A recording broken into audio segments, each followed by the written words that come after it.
Good evening. Hey, Sean, how are you? I'm doing well.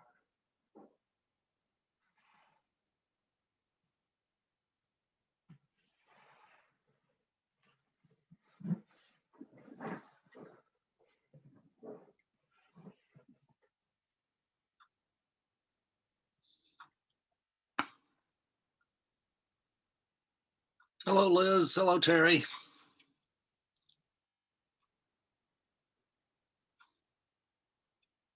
Hi, Christine.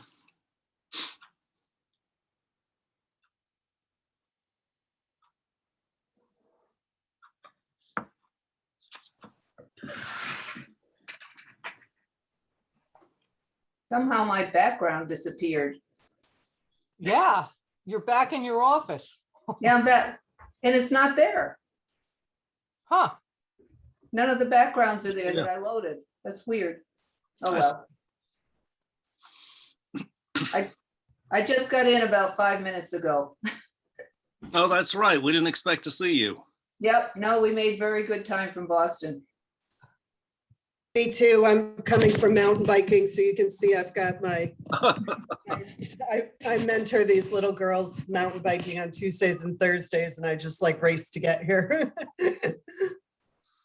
Well, thank you for joining us.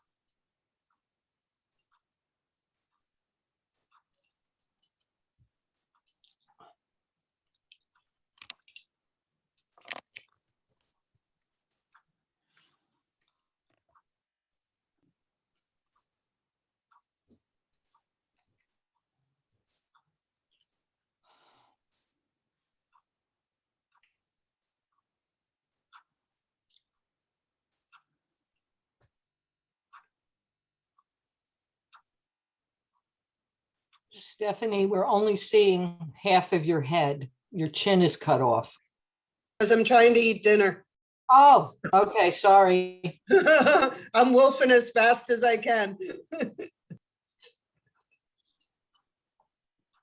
Here we go. I grabbed the picture of the Sanssouci. Is that how you pronounce it? I thought it was Sanssouci, but what do I know? But that's it, huh? That's it.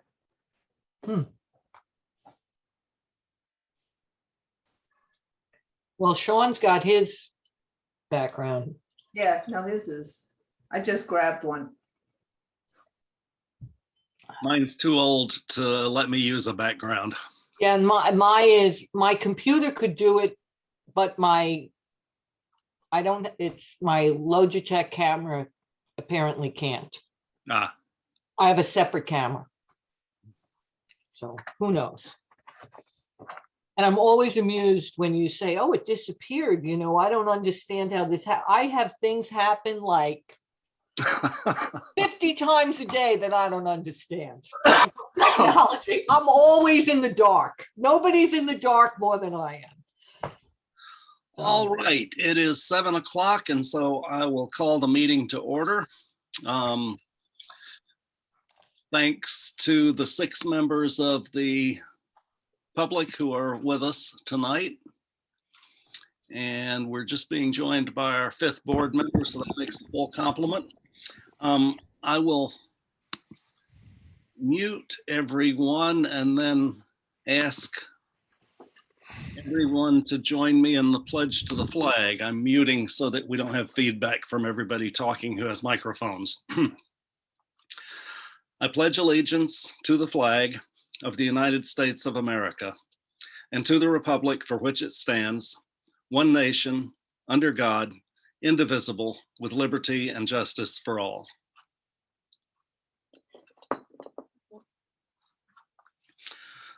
First order of business is the minutes from our meeting of September 27th. Were there any corrections or additions to those minutes? Hearing none, could I have a motion that they be approved as written? I'll make that motion. Motion by trustee Raymond. Is there a second? I'll second. Second by trustee Baskin. Any discussion? All in favor, say aye. Aye. Aye. Aye. All opposed, nay. The minutes are approved.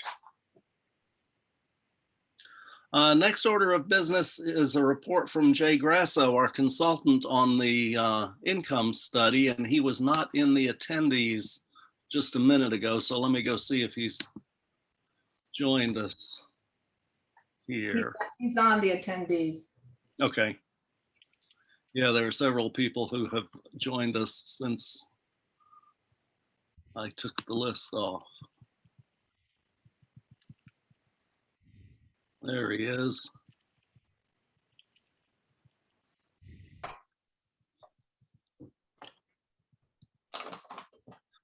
All right, I am going to promote Jay to a panelist, and hopefully his picture will pop up here.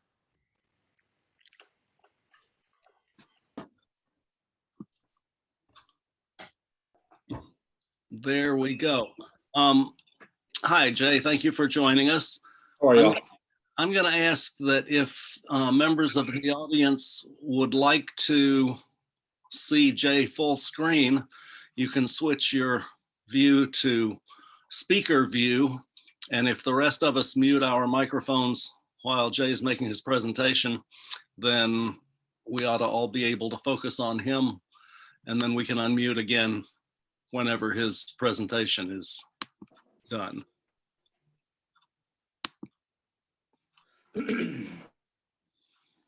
Okay, Jay, thanks for being here tonight. You're on. But your speaker might not be. We don't hear you. How about that? Yep, that works. Yeah, when it put me into the panelist, it muted me. Okay. I appreciate you having me on tonight. I'll be fast. I know you probably have a full agenda. Here to give you the results of the survey. Survey went very, very well. We had decent response to the mailing that went out to all the residents that we could locate addresses for.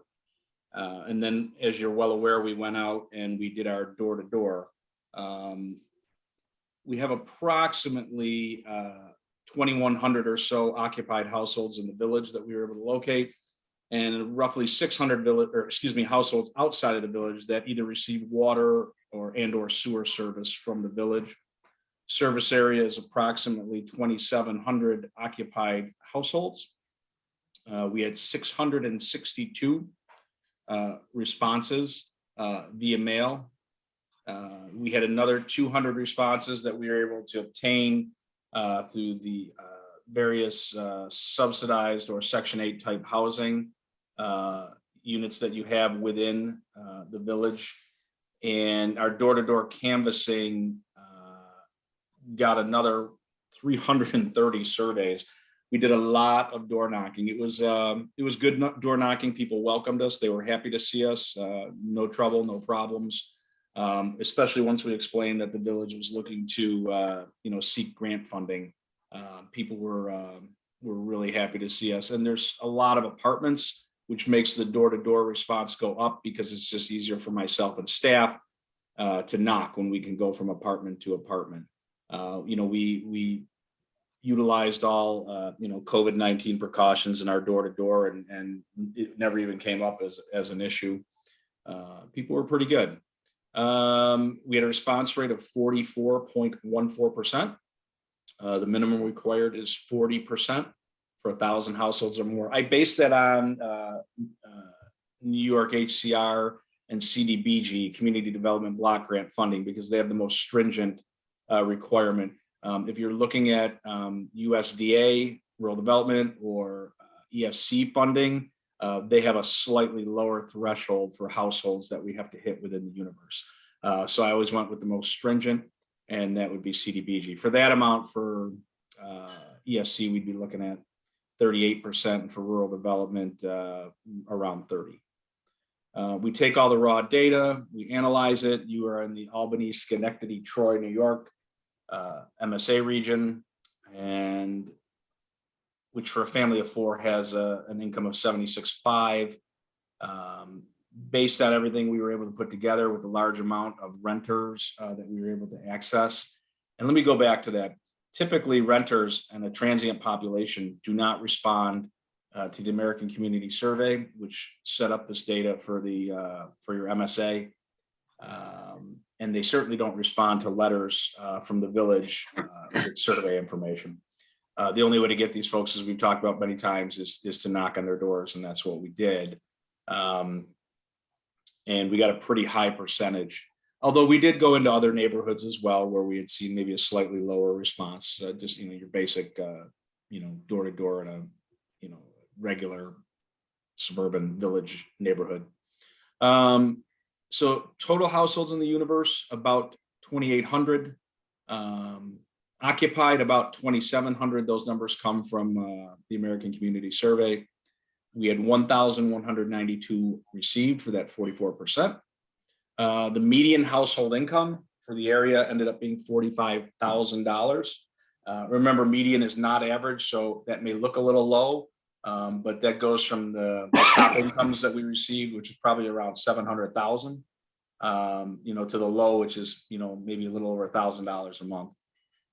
Your low mod population, this is important, the low to moderate income, that ratio was 55.21% of our 2,427 respondents, putting you above the 51% threshold, which makes you eligible for community development block grant funding.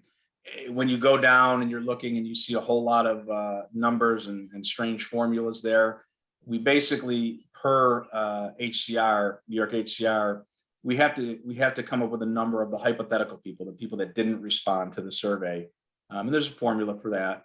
And the formula stayed pretty consistent as it usually does at 55.2 of the roughly 5,443 people. So at 55%, you're eligible for hardship funding through CDBG. Well, you're eligible to improve your score for hardship funding. You wouldn't be able to get that without this survey. We broke down for one of your trustees who was working on a grant for the village only and not your outside users. It was around 53%, I believe, 53, 54, I can't remember exactly. The only negative thing I could say about the survey, our outside user response rate, those roughly 600 households outside, and that includes apartments and some trailers, was pretty low on the response rate. We hit a number of those on the door-to-door. It was a little lower than I would like it to be, but still overall, it's where we're at. I have a feeling if we were able to hit some more of those, your LMI might go up a touch. But if you remember in the summer, when I was looking at this, I had a feeling we were going to be somewhere around 54%, based on what I was already seeing. So 55% is not surprising. It's very good news for the village. It's going to open the village up to be able to apply for a whole number of funding streams, whether that's USDA, whether that's EFC, whether that's CDBG, whether that is even FEMA, assistance to firefighter grants. You're going to want to use these numbers in, everything you do. It could be utilized extensively if you ever went for one of the $10 million DRI grants. It's something we would utilize. Pretty much any grant out there, you're going to want to utilize this data. So that's about the simplest I can break it down. If there's questions, I'll take them. Okay. I tried to be fast because I know you have there's so much more data here, and I apologize. But it's tough on a Zoom when you're in your meeting. All right, I think the board members are still muted, so you need to unmute yourselves individually if you have a question for Jay. I'd just like to say thanks for the report. Thanks for the study. Sounds like it'll be very useful to us moving forward, which of course was our goal in doing this in the first place. So we appreciate it. And these numbers are good for 5 years, I believe you said? That's correct. 5 years. The way it works with CDBG, it's 3 years, no questions asked. If we go beyond the 3 years, we have to send a request form, and I've done a number of those. I've never had one denied. This is a formula we have to use, but 5 years for CDBG, 5 years for EFC, and 5 for USDA. And, just to let you know, I mean, you have a charming village with, we had a good time on the door-to-door. We had a good time talking to people. The response was positive. Tonight's not probably the time to talk about it, but, my company does a lot of grant writing. And, I would love to at some point have a little lengthier discussion about some of the doors that this opens up, related mostly to water and sewer infrastructure, sidewalk. And then if you were ever to look at the DRI grant, I think you guys are poised where you're located. I think you'd be a prime candidate for that 10 million DRI. You have a fantastic downtown. Thank you very much. We all like it here too. Have I been, and I could have missed this, I'm not paying attention, so I apologize. That's all right. Did you send around this report? I believe I sent it to one trustee and the mayor. It's public record. I mean, it's foilable. Well, I'm hoping I don't have to foil it. But okay, all right. I was just wondering if I missed it. I don't think I've seen it. No, I didn't send it to. Okay. I kind of leave. Usually, I leave that up to the mayors or the town supervisors to take care of that. I apologize if I misunderstood. No, I was supposed to no, be, it's not. So okay. And I didn't realize. I don't think I saw it either. I didn't realize I was supposed to forward it. So I will be happy to do that. Thank you. Okay. Any other questions for Jay? Yeah, I have another one. DRI. I know what CGBD. DRI is what, please? That's the downtown revitalization grant. That's the $10 million grant that is to bring transformative change to your downtown. It's a mixture of where it's public and private. There'd be municipal projects that you would put in there that could transform your downtown. And then we work with your business owners if they have projects, and they can get up to, well, it's about 30%, sometimes 40% of their projects fixed, and covered. And then, they're obviously responsible for the rest. But if you look up the DRI, it has done fantastic things for communities. You're talking everything from, art galleries and museums and theaters to public parks that are, out of this world, things that draw people to your downtown. That the idea behind it is placemaking to improve for people from either, local residents or even people from outside the area to come to your community and live there, work there, start businesses and help you grow. You guys are a gem. You really are. It was one of those places, and my significant other keeps a list of the places we go. Would we live here? And we would live in your community. I know that doesn't mean a whole lot, but I travel the state and we go to a lot of communities, and we can't say that for all of them. But you guys have such potential, and you're doing so many things. You're doing plans, you're doing studies, you're applying for grants, you're doing all the right things that set you up for those larger grants. Yes, CDBG, you're talking, $1.2 million. EFC, several million. Rural development can also be several million. But the whole idea behind doing these things is to think, larger. What can you do to improve an already great community, make it a little better? It's a great grant. Any other questions? Thank you. Jay, thank you very much for being with us tonight. You're welcome to stay for the rest of the meeting. Thank you very much. Want to take advantage of that? I'll move you back to the audience. Otherwise, you can just leave the meeting and we're all set. Thank you. All right. Thank you. Good night. Good night now. Good night. Right.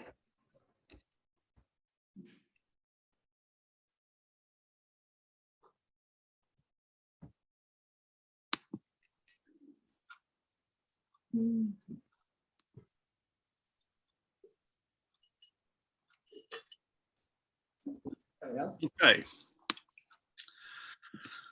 Well, good news. Good news Really? on that front. Moving on with the agenda, I do have several announcements to make tonight.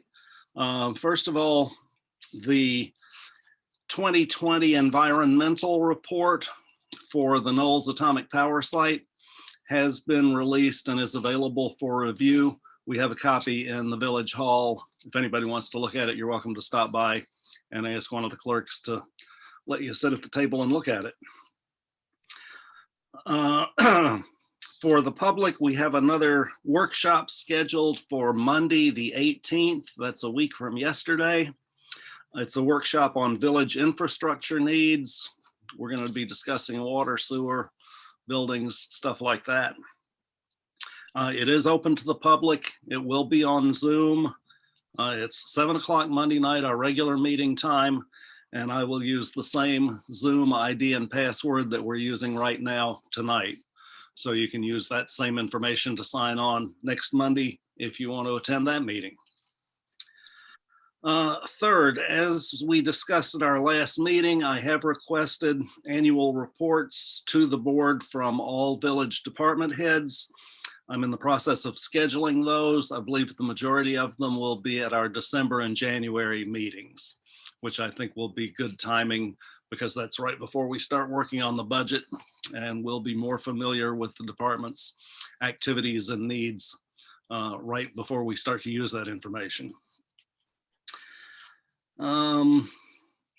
Speaking of facilities, as the board has previously discussed, its facilities plan, I have been in contact with the Malta Town Board regarding potential DPW facility at the stump dump. I have spoken with most of the individuals on that board individually. I've given a tour to those who were interested in visiting the site with me, and I have submitted a formal request. The board received that request and asked me to hold any further discussion until after the upcoming election, because I guess their supervisor is not running for re-election and some of the board members are up. So they said, thank you for the request. Looks like you've given us everything we need, but let us hold on doing any action on it until after the election. So that's where we are with that. As the board knows, we received only one bid on the Village Hall project that we opened a couple of weeks ago. And I have been in discussions with our engineering firm, Chazen, about how to proceed. Obviously, our purchasing policy requires more than one bid to be considered for a project of that magnitude. So we can't move forward with the entire project right now as it was bid out. What Chazen is recommending that we do at this point is break it into smaller pieces and rebid the pieces individually one at a time moving forward. We're still working on the details of that, what the pieces would be, which ones would come first, what the timing would be, but that's the tentative plan at this time. And I'll certainly keep you informed as I get more information and more suggestions from Chazen on what and when we should act. I don't know if this was going to require action or not, but I wanted to make you aware, in case you're not, that we have received some resignations from the Comprehensive Plan Committee. I believe there have been 2, but I think there might be 1 or 2 other people who have not been very active. So I've been talking with MJ, our consultant, and Chairman John Cromie both about whether it's desirable to have replacements or additional members appointed to that committee. If it looks like it is, I will probably be soliciting nominations from you as we did when we appointed the original committee. You might want to start thinking about if you know people who would be good, but it's possible that Chazen and Chairman Cromie think that the current composition is going to be sufficient. So I'll get back to you with that answer also. Larry, Yeah. can you say who resigned, please? Who resigned? Well, first was Kevin Crow, I think, Okay, on, and most recently was Ashley Christman. Yeah. So those 2 have definitely resigned. I think it's important that we try to reach out to, the main, one of the reasons, we suggested Ashley was because she's a younger person and a renter.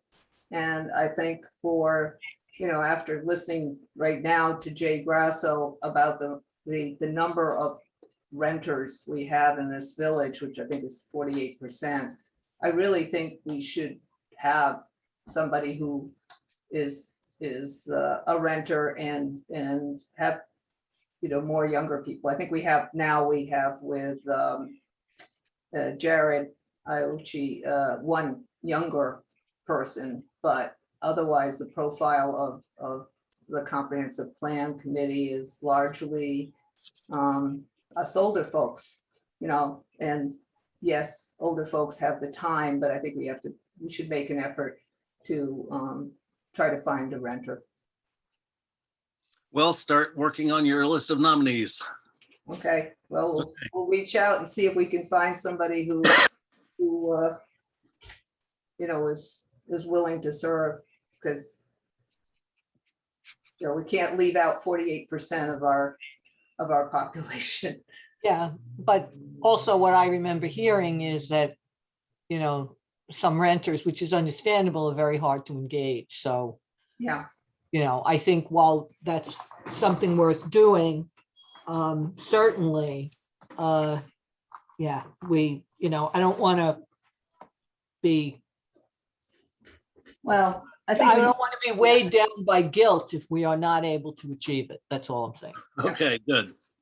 Moving on, at the board's request, we did check with Marshall and Sterling, our liability insurance company, about the cost of our covering the skating rink in the winter.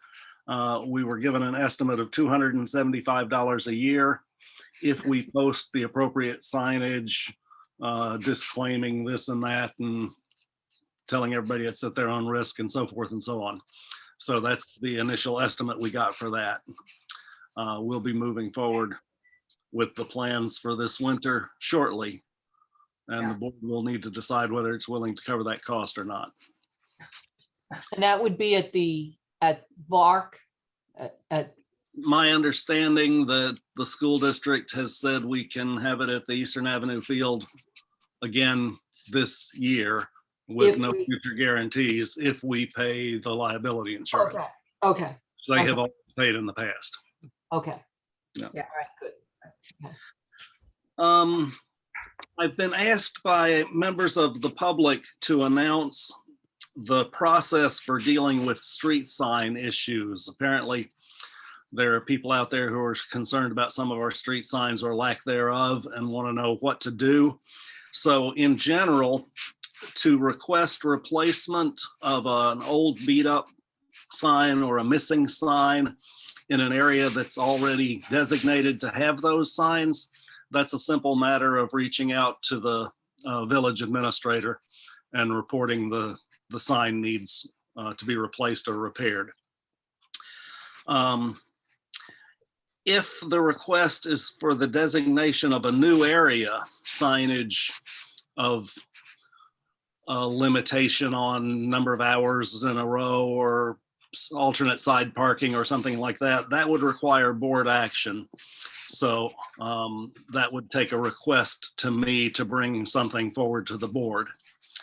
And finally, and if that request is something that's already addressed in local law, then the law would have to be changed. And that, of course, is a complex and timely or time-consuming process. And finally, of course, some of our streets are state highways, and we can't do anything on a state highway without New York State Department of Transportation approval, which they sometimes give and sometimes don't. So that in brief is the process for what you do if you have issues with village street signs. And last but not least, I just wanted to remind the board that we still have not completed the new sidewalk law that we've been working on for, I believe, in excess of 2 years. We do have an existing sidewalk law, and as mayor, I am required by state law to enforce local laws. I have not been enforcing this local law because we've been working on replacing it, but I think this spring, if we don't have a new law in place, by then I need to start enforcing the law that's on the books. So I just wanted to remind the board that if you still intend to change that law, we better get back to it. Mayor, I was wondering whether, is there some way we can reach out to the, residents, about the options? We did get pushback on the concept of everybody paying a little. But I'm still getting pushback on that concept, by the way. I still get emails and phone calls fairly regularly saying, I heard they wanted to do this, and so forth and so on. well, if that is the feeling of the general population, not necessarily just the ones who, speak up because their sidewalks look good. I'd like to hear from more folks about it, and for them to realize that if we enforce the law as it stands, that could mean, a significant bill for somebody, and that, we need to consider that, and, upfront, and as our current law reads, you have 30 days. I think that is a bit too stringent to expect. For one, good luck trying to get a quote even in 30 days for somebody to come and fix your sidewalk. The way things are now. So at the very least, I would change that timing to allow people more time to find. And then there are a number of other, recommendations to maybe make it easier that other communities are using, like Mechanicville has got a program where they secure the services of a, contractor through an RFP, and take away, the need to call, 3 or 4 different companies to get prices and come out and, estimate net. That would, of course, be at the option of the person. They could use their own contractor as long as they meet our requirements. And then the third thing is financing it over a period of time. And all of these have their positives and negatives, but just enforcing the law is going to be a really big negative for some people. And I don't think we've heard from everybody. So just my. Okay, I didn't intend to start a discussion here. We've talked about all this at various meetings for a long time now. We've all talked about these options.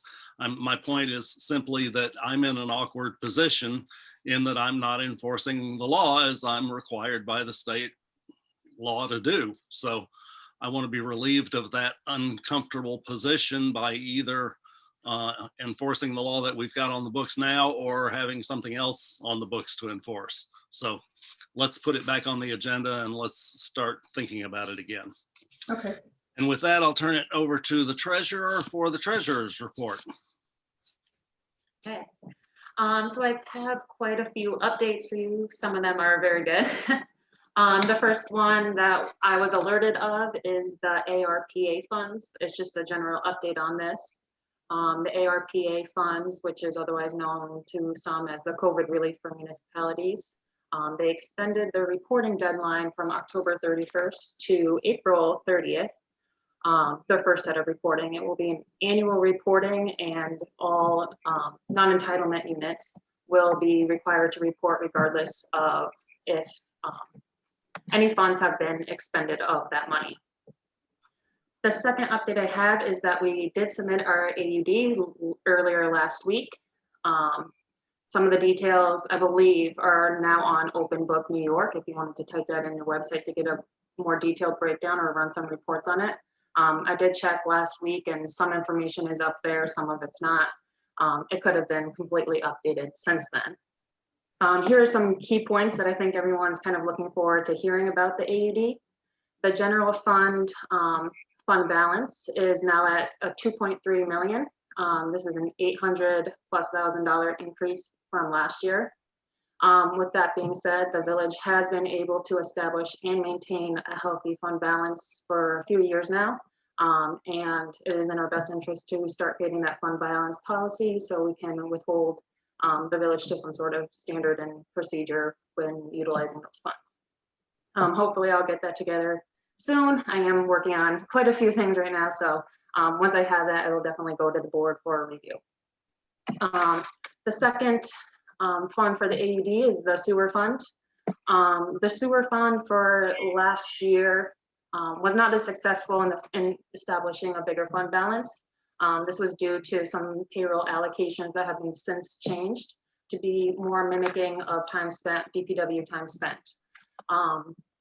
The fund balance for the sewer fund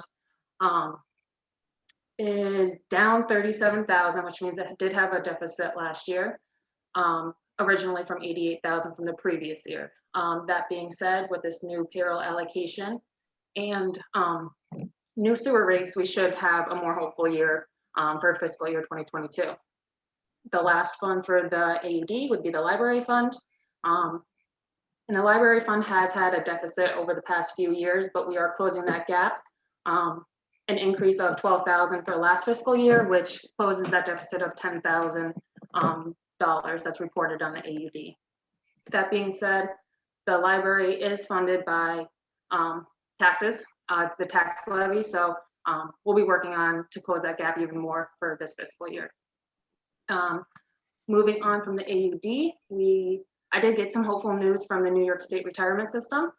We were released our employer's retirement system invoice, which is actually about $25,000–$30,000 less than they anticipated. I haven't checked to see if the police and fire retirement system invoice has come out this year. So hopefully it's more hopeful, or hopefully it's just as good news as the employee retirement system invoicing. Some news about the utility levy. If you've been keeping up with some of the COVID moratoriums, there was a moratorium that just ended in June. That being said, there is a reoccurring, there is something with that moratorium that is making it really difficult to, do anything with utilities. That being said, some of the restrictions on re-levying the utilities, which we do at this time of year, has made it almost near impossible to re-levy. So that being said, we will not be re-levying any utilities in November like we normally do. And if you do have an unpaid balance, it will be continuing to be on your bill until it is paid, and you might see that in your February billing. And the last bit of information I have is about investments. As many of you know, the investment rates are not that great right now. The village more recently joined New York Class a few months ago, which is a really high liquid investment platform. I have been reaching out to some of our banks that we have dealt with previously, and I was able to lock in a rate of, I don't know if I have it on here. Oh yes, 2.2%, which is not very good, but it's actually higher than other banks are doing, and even more so just because we have dealt with them in the past. This is a super high liquid savings account, so there is going to be no restrictions on our money, but we will be able to maintain that rate for about 6 months. And that's all I have for the treasurer's report. Can I ask a question on the utility re-levy? Is that the water and sewer bills? Yes, that would be, yes, the utility moratorium is on the water and sewer, more so specifically the water. There is no impact in sewer according to this moratorium, but just for simplicity and some of the restrictions that Saratoga County has on the re-levies, we will not be re-levying any water or sewer to them this fall. Do we have significant number that would be re-levied? Yes. There is some accounts that have really high bills, but overall it's about 200,000 generally.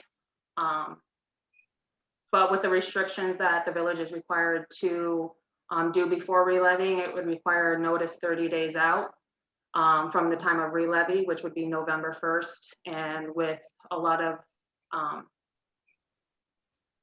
And with the vendor that we usually do to get mailings out, the timing just wasn't right. Okay. We ordinarily relevy the county at this time of year. The county pays us whatever we're missing, and then the county adds it to county taxes. That won't happen this year. We will still ultimately get the money one way or another, but we'll have a temporary shortage this year because of the inability to relevy.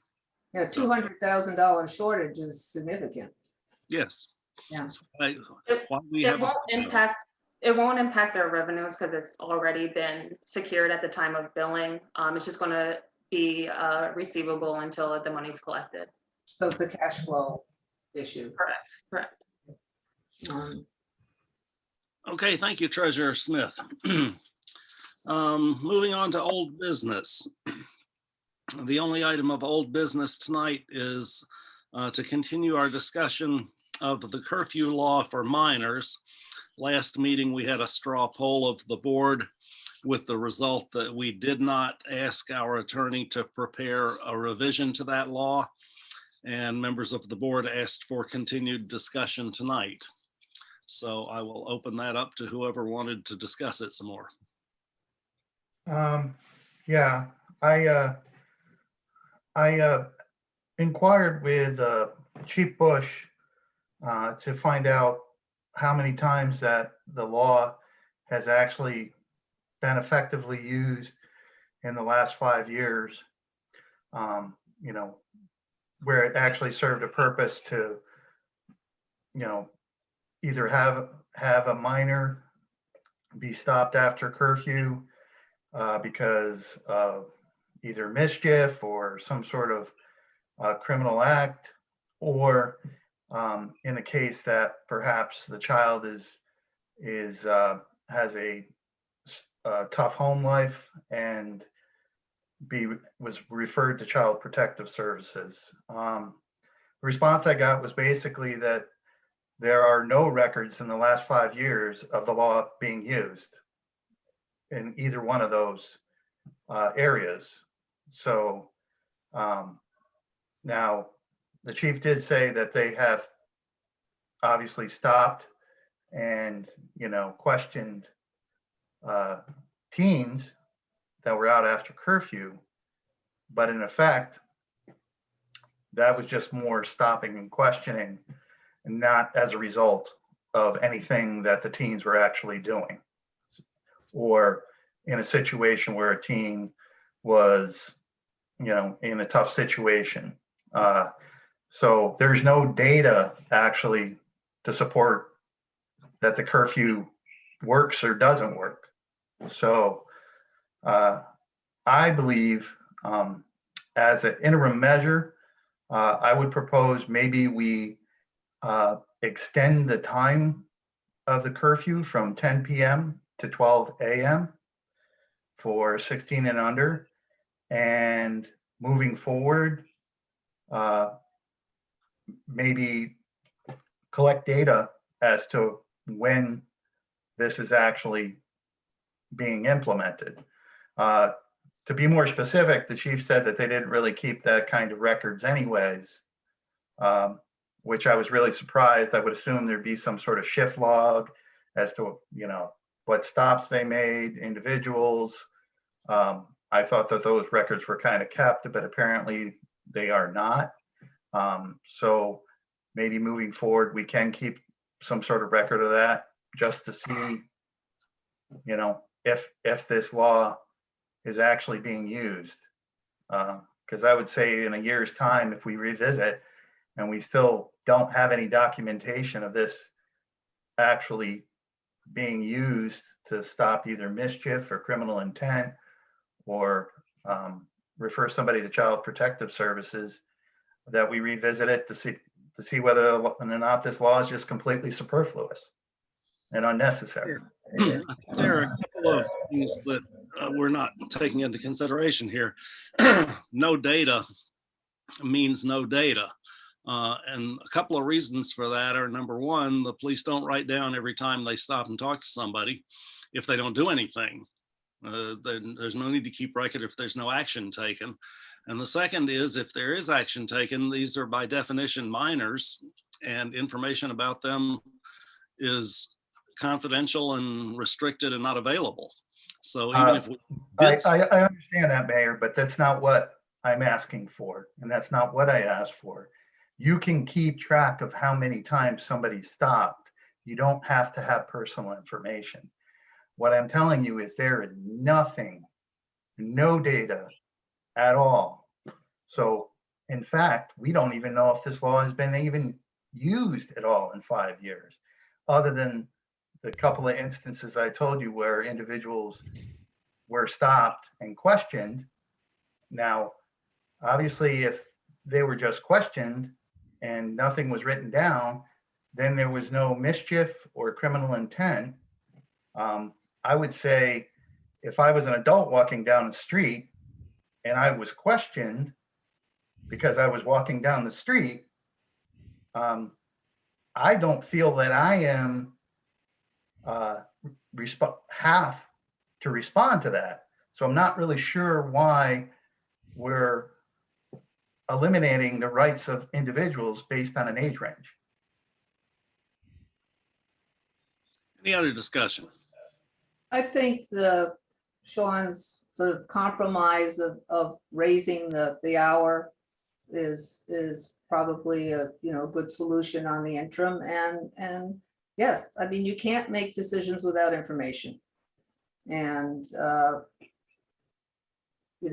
I'm not sure, what records they keep, but clearly they keep, when they make an arrest. Those records are available. And if it's a minor, I assume there's data that says we arrest, you don't reveal the name or something, but you arrest a minor. And that gives us an indication of frankly, a need for a curfew. I also support the idea as a compromise measure. I'd be comfortable not having a curfew for teenagers, but I listened to the other side, and there's interest in keeping the curfew, but I think moving it back would address everyone's needs to some degree. It would reduce the number of unnecessary stops where teens are subjected to being stopped by the police for no reason other than they're teenagers at night. And I don't agree with the idea of criminalizing a group of people based on their characteristics versus their behavior. I do believe that the police, even based on the presentation from the chief last time, have all the resources and tools and permissions they need to approach anyone who seems to either be creating problems or is in trouble without this curfew. Moving it back would eliminate again the number of unnecessary stops for teens. So I think it's a good compromise. I guess I'm not sure there are unnecessary stops. I'm not sure I've heard any complaints about anything being done anymore. Well, that would be another reason not to have it. If it's not happening anyway, then there's no need for it. But anyway, so I support that, moving it back to 12 midnight. All right. Moving along. So all right, so do we want a motion to ask Steph to work on a law? We have 3 board members who have expressed interest in this. To change the time. That's about it, right? Yep. Do you need to make a motion? I don't believe we do, but I'm gonna see if Chief Bush is with us, and he is raising his hand. So I'm gonna allow him to talk because I think he needs to be a part of this discussion. So Chief, you're with us now and you're permitted to talk, but you're still muted from your end.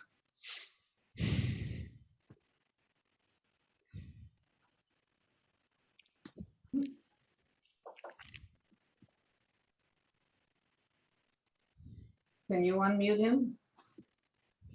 I cannot. I can only ask him to unmute himself. I can mute him, but I can't unmute him.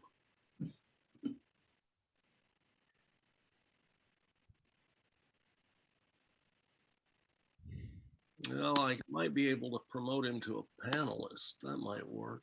If you hold the space bar down, you should be able to be unmuted. If I hold the space bar down? No, No, Oh. if the chief does, it's a shortcut to getting unmuted. Yeah, as long as you click down on your preferences at the beginning of the Zoom meeting, you can do that. If you don't have it clicked on, it won't let you. I hope he's not talking right now.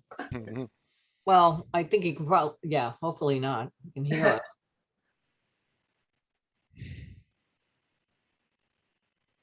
Okay, I've promoted him to panelist.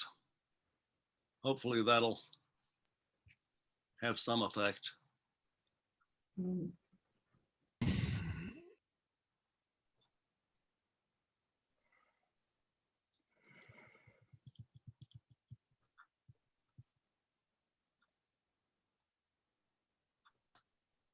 No, it appears not to have.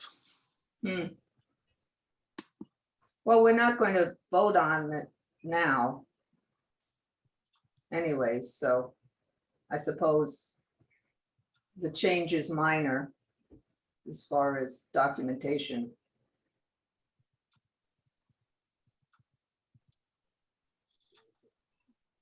Well, you know, Maybe he's rejoining. yeah. I don't see him at all now.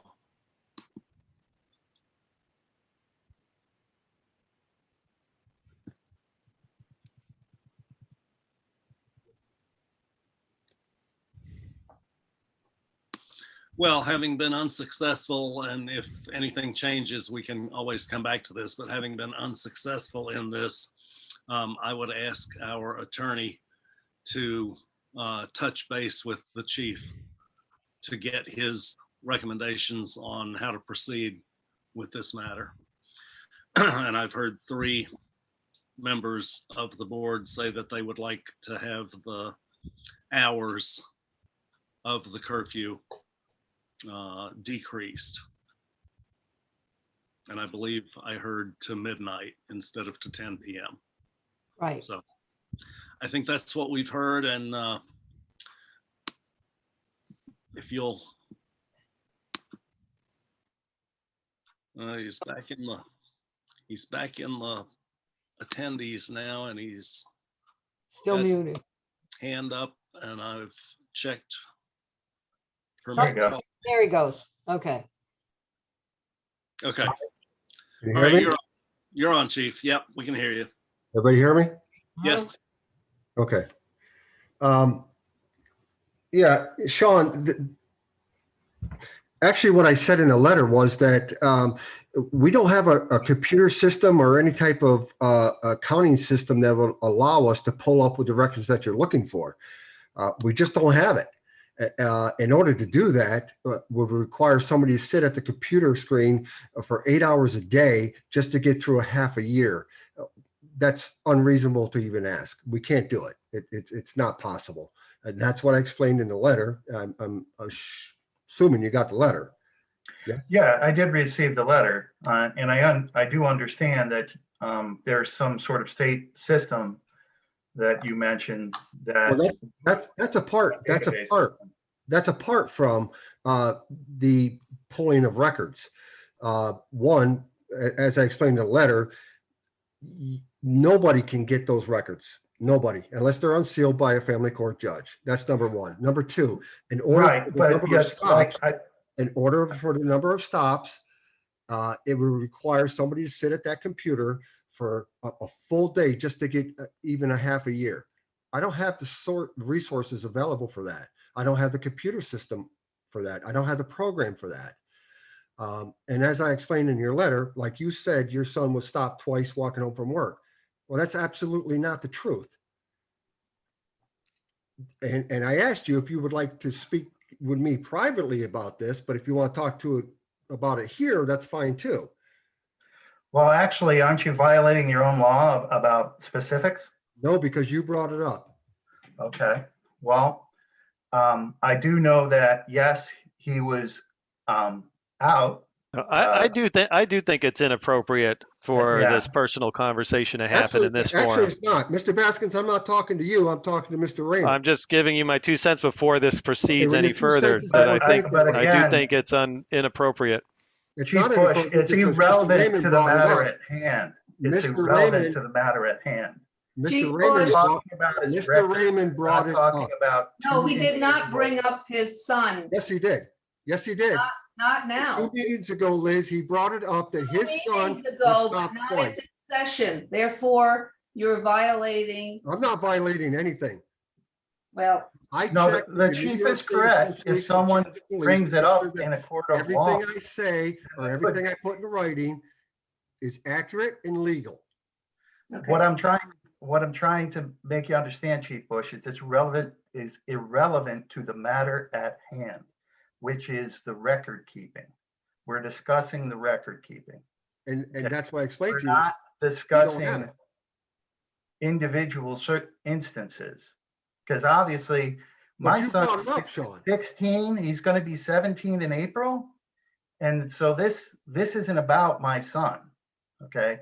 This is about a bunch of other teens that are in the village. Okay, So, were you concerned about it? Rather than make it Before you about start- me, stop. Chief Bush, I would like to keep to the matter at hand about record keeping. And it just seems what you're saying is you don't have a system of record keeping that is easy for you to access.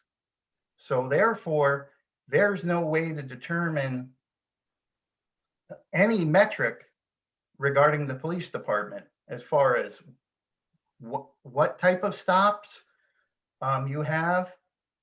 Is that correct?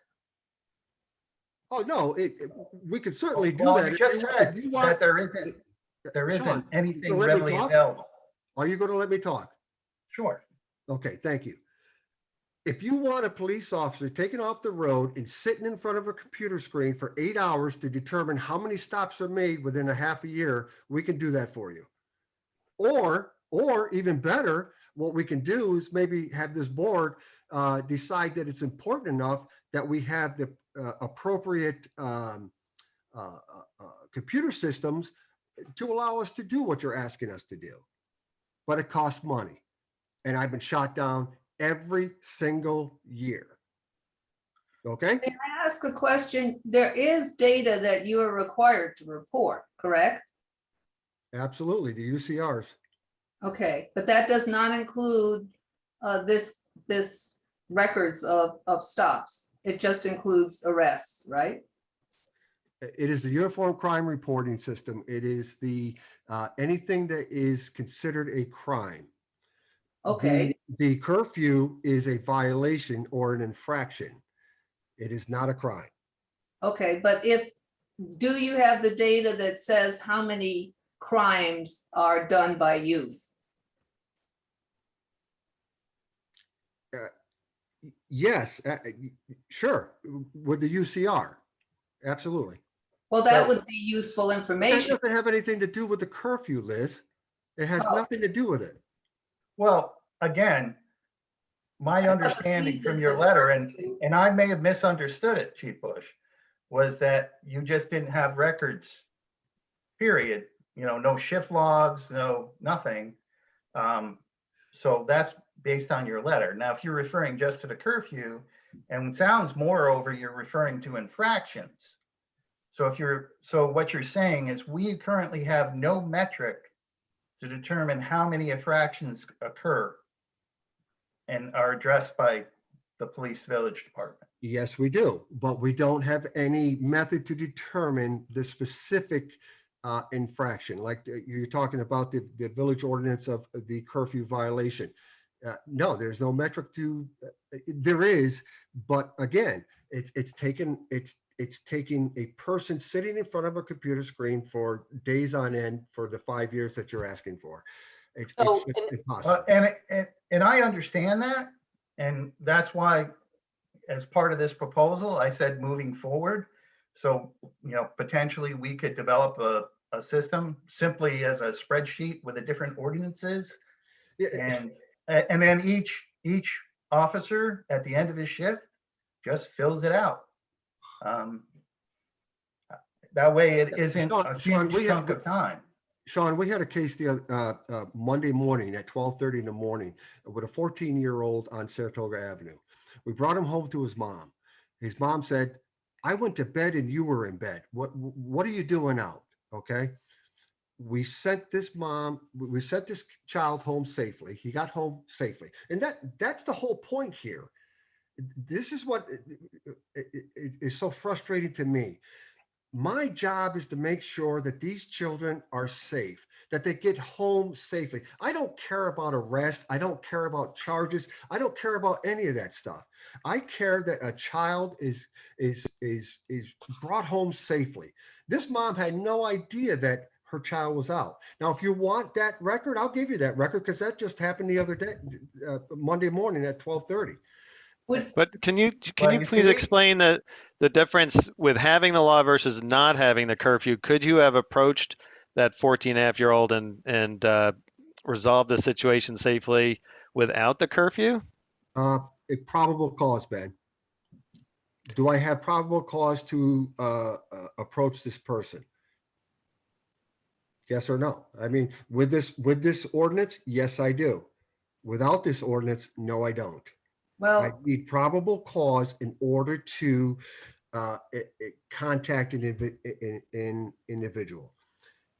So This in this law specific, allows me, because I can determine, and my officers can determine what a 14-year-old looks like. Obviously, Really? if Sean's walking down the road and a 14-year-old's walking down the road, I can tell the difference, and so can my officers. This So you can this tell- ordinance allows us to be able to confront this person. In this case, the person was 14 years old. Don't you want 14 years old back home where they belong? That's my point. well, your example was 12:30. And if we so yeah, what we're 12. proposing that still falls within the curfew ordinance. Oh, okay. You guys are going to do what you want. I mean, that's obvious. Yeah, you Oh, know, is there a real negative to moving up the time?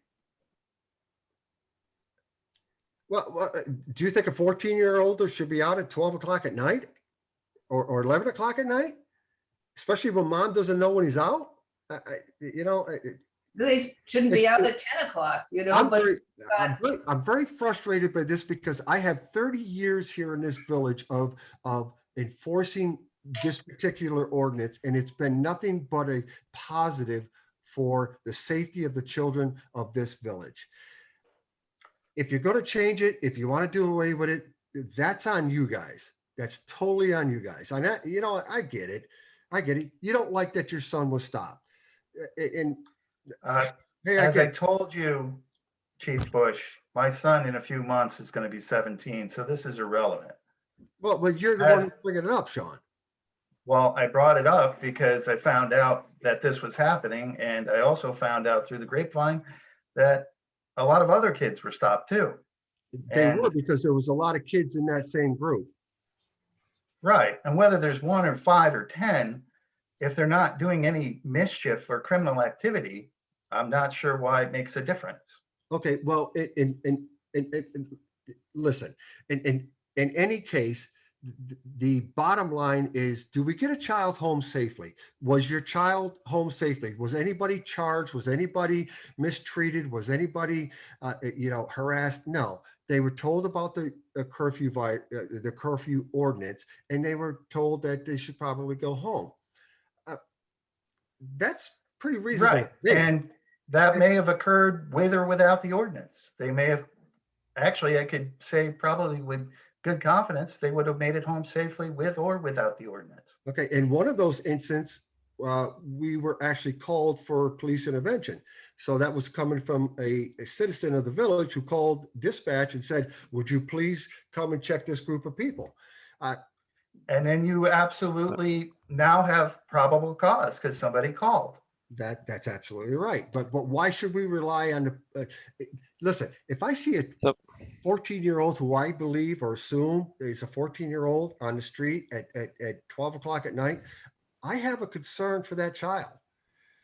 My concern is not for, is not for enforcing this law so we can arrest the parents. My concern is that we protect the children of this community. And you know what, I'm not gonna say anything more on it. The children of this community. So Chief, Go ahead. I share your concern, and I think everybody here does. Apparently not. Ben. A question I have is, when are you allowed to approach a child? So what if the child was an 8-year-old at 12:30 at night? Like, at what age is it then probable cause, or you have justification? Some little kid walking alone at night, there must be some allowance for a police officer to approach a child who looks lost or in trouble in the middle of the night. Okay, lost and What, in like, trouble. is it 12-year-old? Is it 11? Like, what age then can you go? Listen, a 11 or 12-year-old is and that looks like they're in trouble. Obviously, I'm going to stop and talk to them, but I'm going to refer to Stephanie. We need to have probable cause in order for any contact. Okay, so I'm going to refer to Stephanie to at least clarify the fact that we can't just stop people for no reason. And people include 5, 6, 7, 8, 12, 15, 20-year-olds. It doesn't matter. Okay. We need to have a reason to stop and stop that person's travel and to restrict that person's movements. We need to have a reason. This ordinance allows us that reason. And I'm sure Stephanie could back me up on this. I hope she would, that we just can't arbitrarily go, hey, you don't look right, I'm going to stop you. We can't do that. So what if you have a 5-year-old wandering around? I mean, again, what? Okay, do you know the difference between a 5-year-old and a 14-year-old? What is the reason that you would stop the 5-year-old? And would it be the same reason for a 14-year-old? Absolutely. Okay, would you stop a 14-year-old at 12:30 p.m. if they look distressed? Under this ordinance, yes. Well, no, I'm saying 12:30 p.m. In the middle of the day, you see a child that's in distress or alone. Would you be able to describe distress, help them Sean, during that time of day, but you can help them Sean, after? please describe distress. Yeah, I mean, because distress to you is different from distress from Liz to distress from Larry. We have to make split-second decisions. Split seconds, or somebody can possibly be hurt. And I think that's what's being lost here. We're not out to be the bad guys here. We're out to be the good guys to help a child get home. That's all we're doing. And I think that's being lost in this whole, I'm sorry. I just get frustrated because this law, this ordinance has been nothing but good for this community. And it's frustrating, Sean. Well, if we I understand. don't change the time. I'm going to interrupt here and bring this discussion to close. No, I think we've talked about this long enough. I'd like to make a proposition that if we don't change the We have law. given our instruction to our attorney, and we have heard from our police chief, who I appreciate taking the time to come here and be with us. And it's time for us to move on with the agenda. Well, excuse me, I'd like to make a suggestion. You would always like to make a suggestion. Yes, I do. Thank you. That's my right as a trustee. Yeah, we can wrap this up after another comment or two, I think. One comment is, if we don't change the law, we would like to see some data over the next period of time on how often this law is used. That's all I'd like to say. And I wouldn't mind also some information, Stephanie, on what ability the police have without a curfew to approach people who look like they're in distress or could use help, especially minors, because that's what I'm not clear on right now. I guess I want to know is how do you handle that in the middle of the day? You mean if a teen is in distress, you just let them go? But if it's a certain time of day, if it's after a certain time on the clock, well, now that's different. Sean, It's the absolutely not. stress. If somebody looks in distress, whether they're 14, 4, or 40, we're going to help them. Well, that's what we're saying or wondering is, can that happen without this? But a group of curfew? 7 or 8 teenagers at night walking around on the street, they're not in distress, Ben. They're not in distress. They're walking around on the street. All right. There's a difference between distress and hanging out with your friends. But So, maybe they shouldn't be bothered either if they're not doing anything Yeah. wrong. If they're hanging out with their friends, I don't know why they would need to be stopped and questioned. Okay. Well, because there's a curfew law in the village of Ballston Spa. well, Right, Well, that, which is based on a And- number.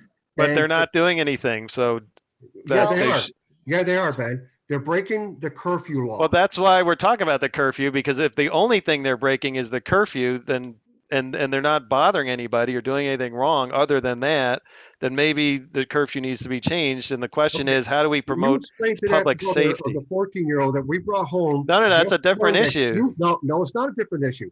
You explained to that mother why we didn't intervene when we had the opportunity to, if I'm- we had this order. I'm glad you No, intervened. you explained to it, Ben, because you seem to have all the answers. No, I'm glad you intervened, and I would want you to intervene, and that's why I'm asking Stephanie for, Stephanie, you're shaking your head. Yes, you can't stop someone without probable cause, but I would think, like Sean's saying, at different times of day, or if it's a 5-year-old walking around, there must be some ability of the police to approach somebody and help with or without a curfew is what I'm wondering. And I would like some clarifications because I don't have all the answers. That would be important to know because we Again, don't want to I'm make gonna- people I'm unsafe. gonna interrupt yet one more time, 8 minutes after I interrupted the first time and was told we only needed one more comment, to ask that we move on. And I will ask that our attorney, or Ferradino, include useful information in the report that she gets to us sometime between now and the next meeting. Thank you. Moving on to new business. Could I have a motion that the budget transfers be approved?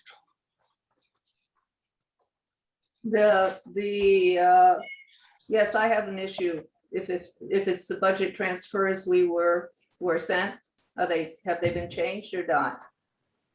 No, based off of the information you sent me earlier in an email, Liz, it was an email regarding Liz talking to a comptroller, Office of the State Comptroller. I actually did reach out to her about the issue using what is labeled transfers to capital projects as opposed to fund balance to fund fire department rollover, as well as fund for the arts rollover based off of grants and based off of our town contracts. The issue that was brought to my attention by Liz was that these accounts shouldn't be used, the transfers to capital project, but versus, fund balance or another account. I did speak with the comptroller, and the information that she was relayed was a little bit, was miscommunicated. And she was under the impression that this was money that was already been transferred to the H fund or the capital projects fund, which that is not the case for this particular account. It's just been budgeted there in preparation of transferring it. If there is issue with The way it was communicated to me, I said it was rolled into the fund balance because it hadn't been spent yet last year. And then that instead of taking it from the fund balance, when you did actually get those expenditures, you were were taking money in the capital projects fund, which we had voted, in the budget to be for capital items, and use them for non-capital items. So Because we can't transfer money from the fund balance into the general fund in any way but taking it as income at the beginning of the year. We did that. We took $260,000 at the beginning of the year from fund balance as income into the general fund. And that included the anticipated budget for the Village Hall project, the anticipated budget for the Union Fire Company floor project, and the leftover money that had been paid in fire district bills and grants for specific purposes in the prior year. all of Those which all went back fund into the balance. general fund, right? All went back into the general fund. The issue came up just recently about whether I'm taking away fire department money that's paid by the fire districts. Understand No, all I'm not. I'm taking it back out of fund balance next year and putting it back in the fire department's budget. Money Right. that's given for grants for the arts, I'm taking back out of fund balance at the end of the year and putting But back in The the question budget for is, the now fund. when you expend that money this year, why don't you take it from the fund balance instead of taking it from transfers to capital projects? That's going to diminish the amount of dollars in there, We which did not know the amounts of these particular pots of money until we closed the books for last year, which we just did with the AUD. And so Right. now that we've got the AUD from last year, we know how much money needs to be transferred to these places. So what we did at the beginning of the year, when we didn't know, but we knew that there was going to be some ballpark amount, is we put all of it from fund balance into whatever we put it in. And now we're moving it into the appropriate places now that we know what the exact numbers are that need to be moved. my impression, and maybe I'm wrong, is that transfer to capital projects is capital projects, capital. Well, this is the difference here. That is a budgeted account in the general fund, but until the resolution and the motion is made by the board to move it to the capital funds, the H fund, it is not reserved for that. We just anticipated it in the fiscal year 2022 budget by putting it under that expenditure line item. So is there another expenditure line item that would capture what the mayor just described as having to, reallocate those funds? Why do they need to come out of that capital line item, or is there That's some where other we- line item That's where anticipated? we put them in the capital line item. Yeah. Oh, we I thought we just had the village hall items in the floor in the capital. I didn't know we had all these other things. Big things, but we had everything that we moved from fund balance for this year. We moved into that budget line. It Oh. just, We didn't know how much was going to have to go into each of the individual budget lines. yeah, I mean, from Okay. what she told me, and she said if it was put into the fund balance, it should come back out of the fund balance. That was my understanding and my, Right, that was the miscommunication because the title of this particular expense line, transfer to capital projects, made her believe that it was an actual capital projects fund expense account. And that's where the miscommunication was. She cleared that all up with me. it isn't that, it's a holding place. Yeah. should we- Where this money was originally When we budgeted discussed the from, budget, we were told we're gonna take 200,000 out of the fund balance and use it for capital projects, for the fire department repairs and for village hall. That was during the budget is what Those we were were told. two big items that accounted for the vast majority of the $260,000. To keep things clear, should we have a separate item for these other things that are coming and going that aren't contract or capital items? Like why put them in with the capital item piece? Can we just create another, I don't know what you would call it, a line item or allocation? yeah, That's I'm not really sure capital? what you're referring to. Well, This is just a we budget seem to be, transfer. right, we seem to be transferring out of a capital item into something that's not capital.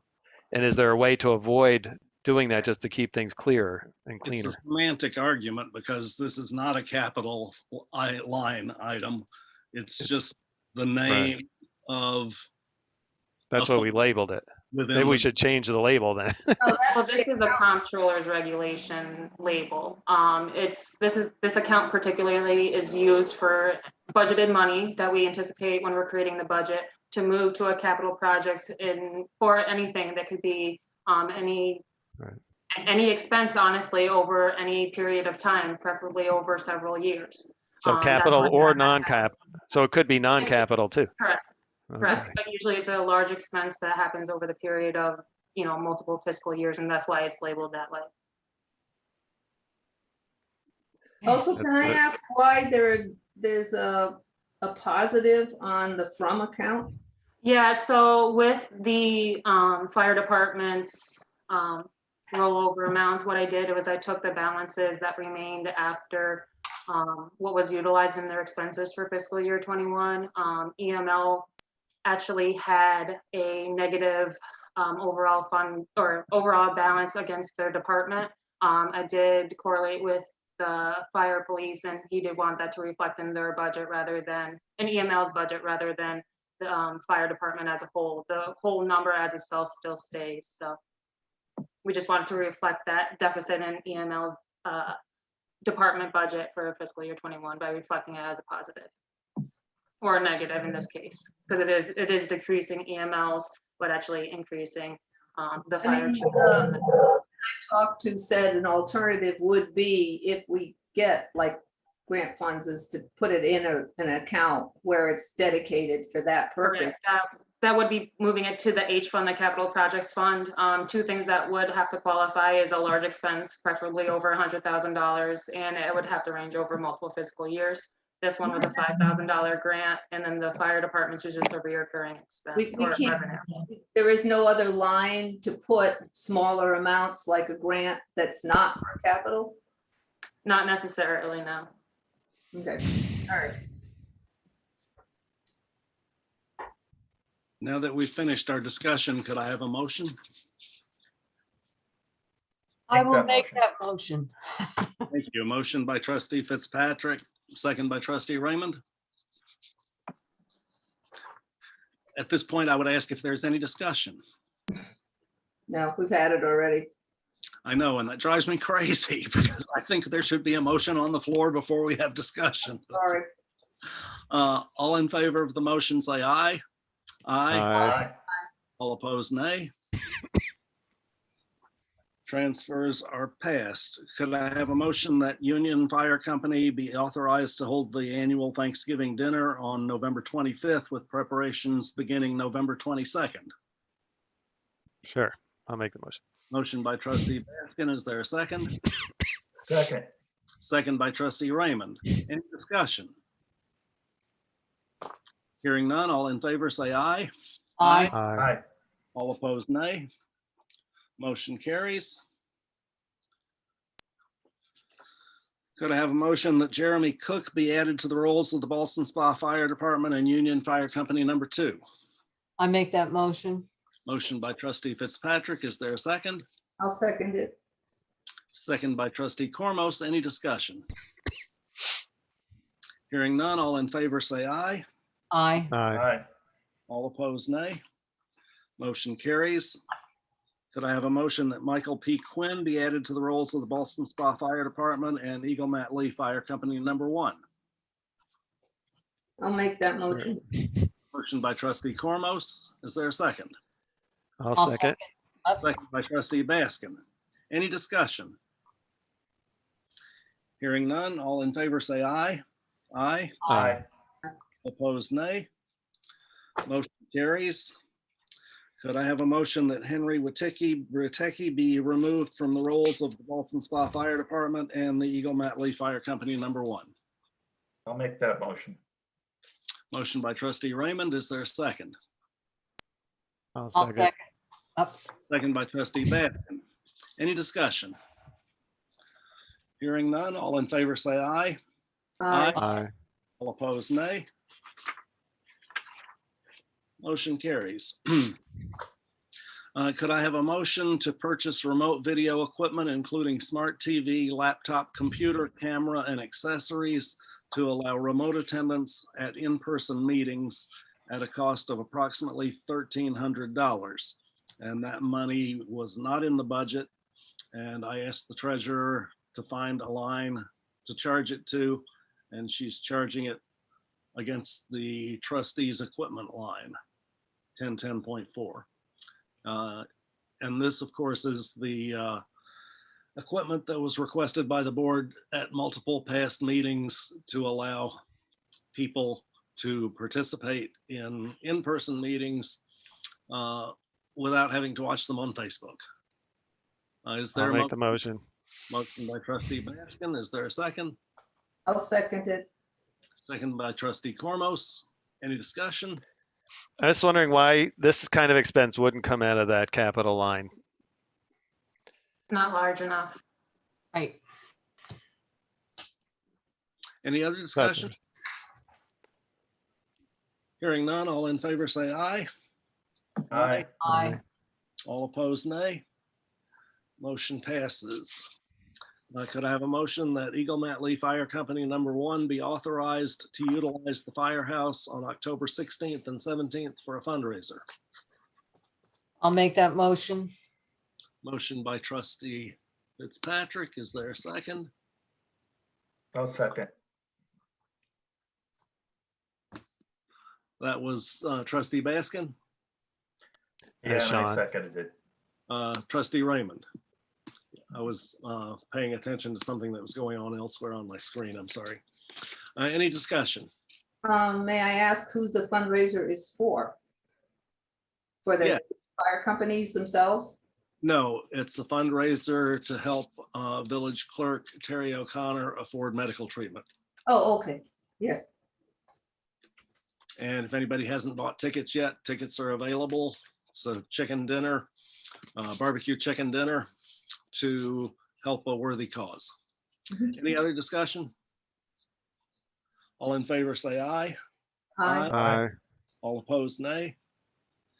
Motion carries. Next item under new business is a discussion of on-site cannabis discussion.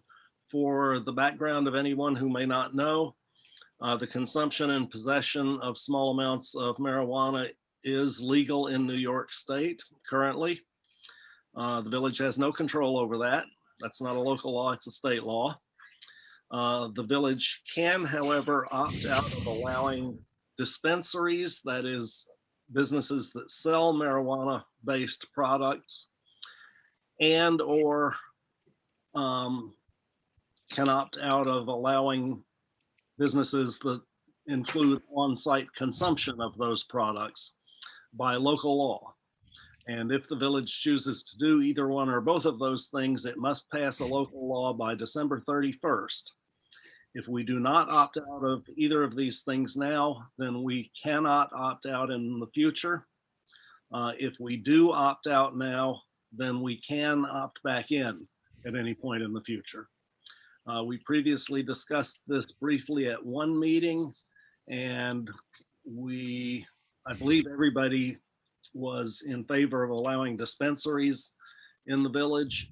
The point was raised at our last meeting that that's a different question than allowing establishments that have on-site consumption, which the speaker thought could create traffic issues or hazardous driving issues or other related issues. And so the purpose of our discussion tonight is to talk about whether we want to do something to opt out of allowing establishments to have cannabis consumption within the village. And I'll open the floor for discussion. I think one thing that a number of communities have done is poll their residents about this issue. We may want to consider doing the same. Do it fast, because if we're going to pass a local law by the 31st with notice and the other requirements, it's just something that needs to be done fairly timely. Yeah. Okay, it needs to be on our desks for 10 days before we can introduce the first reading. Right, but then you 7 introduce days. the first reading, and then you have to wait for 2 more meetings to notice it, Have and to then wait another month to have the public hearing, so that's up to 6 weeks. And then, you can pass it and hold the hearing on the same night. okay, so we're dealing with a minimum of 6 weeks and 2 more meetings. Well, just a suggestion. And we only have one Does- meeting in December.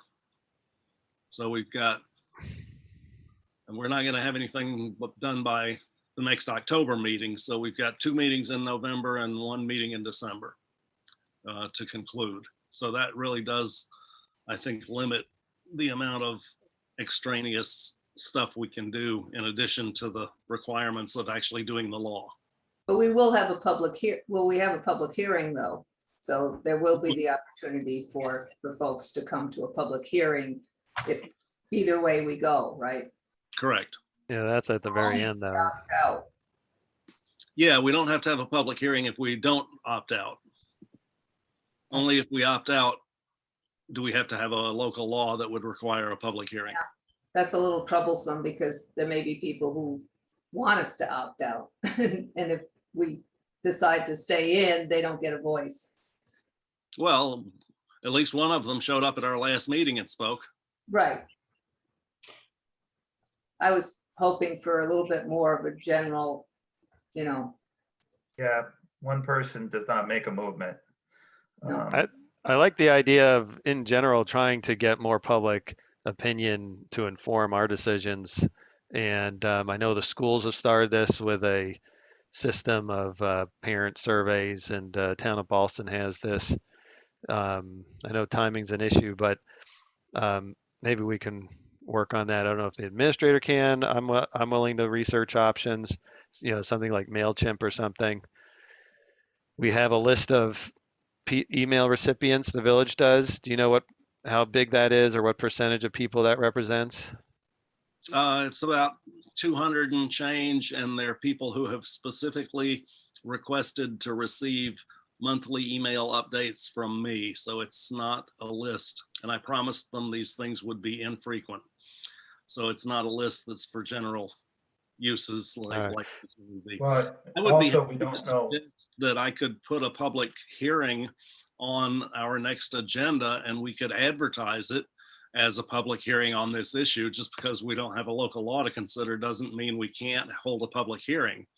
So I would be happy to advertise that we're going to have a public hearing on this issue at our next meeting and then do so if that would make anybody feel any better about it. Yeah, and I think invite people to, send an email, into the village if they can't maybe make that, in other words, solicit input from the community on the website, Facebook page, say the board wants to hear from you. Yep, we can do Yeah. that. That'd be good. Okay, given that, if we do that, so just help me understand this, do we still have a chance, or do we still have the time? Will we still have the time to pass a law to opt out? Well, our next meeting is October 25th, which is less than 2 weeks away because this is a Tuesday. So I doubt that we're going to have a draft law on our desks 10 days before that meeting. We could certainly have a public hearing at that meeting. We could certainly do the Facebook and website feedback stuff before that meeting. That would give us something to talk about. But we're not going to have a draft local law on our desks in time to do anything with it before the first meeting in November. And Right. does, Liz, could you just, let me ask my question. Do we have, if we have, I think asking folks is wonderful, but I have to tell you that my inclination right now, based on what I know and what I've seen and what I've heard, just talking to people, is to opt out, at least with the lounges for various reasons, and I won't go into them now. Right. I just want to make sure if we do this, that we will have time to actually opt out.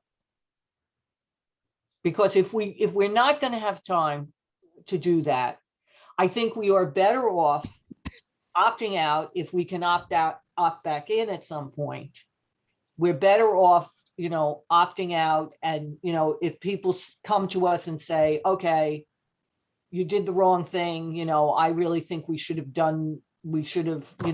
be in, that's fine. I have no problem with having a hearing on this. I just want to make sure that it still leaves us time enough to actually opt out of this process, because I'm saying right now that, I will certainly listen to the public, but my feeling is, and I have listened to some members of the public, that I for one want us to opt out, and I just want to make sure we have time. Opt out of the on-site. On-site usage. On-site, at least the on-site lounges, if not the dispensary, depending upon where we could put the dispensary. Well, we have the authority as a village with our zoning code to restrict where things can go and what uses are permitted in what zones. Right. So that we don't have to worry about where it goes so much, as long as we act quickly enough to change our zoning before it gets built. Um, Are there I, other people I who have a would favor? question. I have a question for Stephanie. Okay. If we don't opt out, can we craft any local law to control the type of, it's being called a lounge, but I also liken it to a tasting room, just like you get a flight of beers at a brew pub. So is there a way to have local legislation craft the particulars of how that would be used, or is it all going to refer back to state law? I think it's too new for anybody to have tested that. So I don't know if we can or we can't. I think that case law will evolve in 3 years. I could probably give you a great answer to it. But I don't know that we've got the power to do that yet.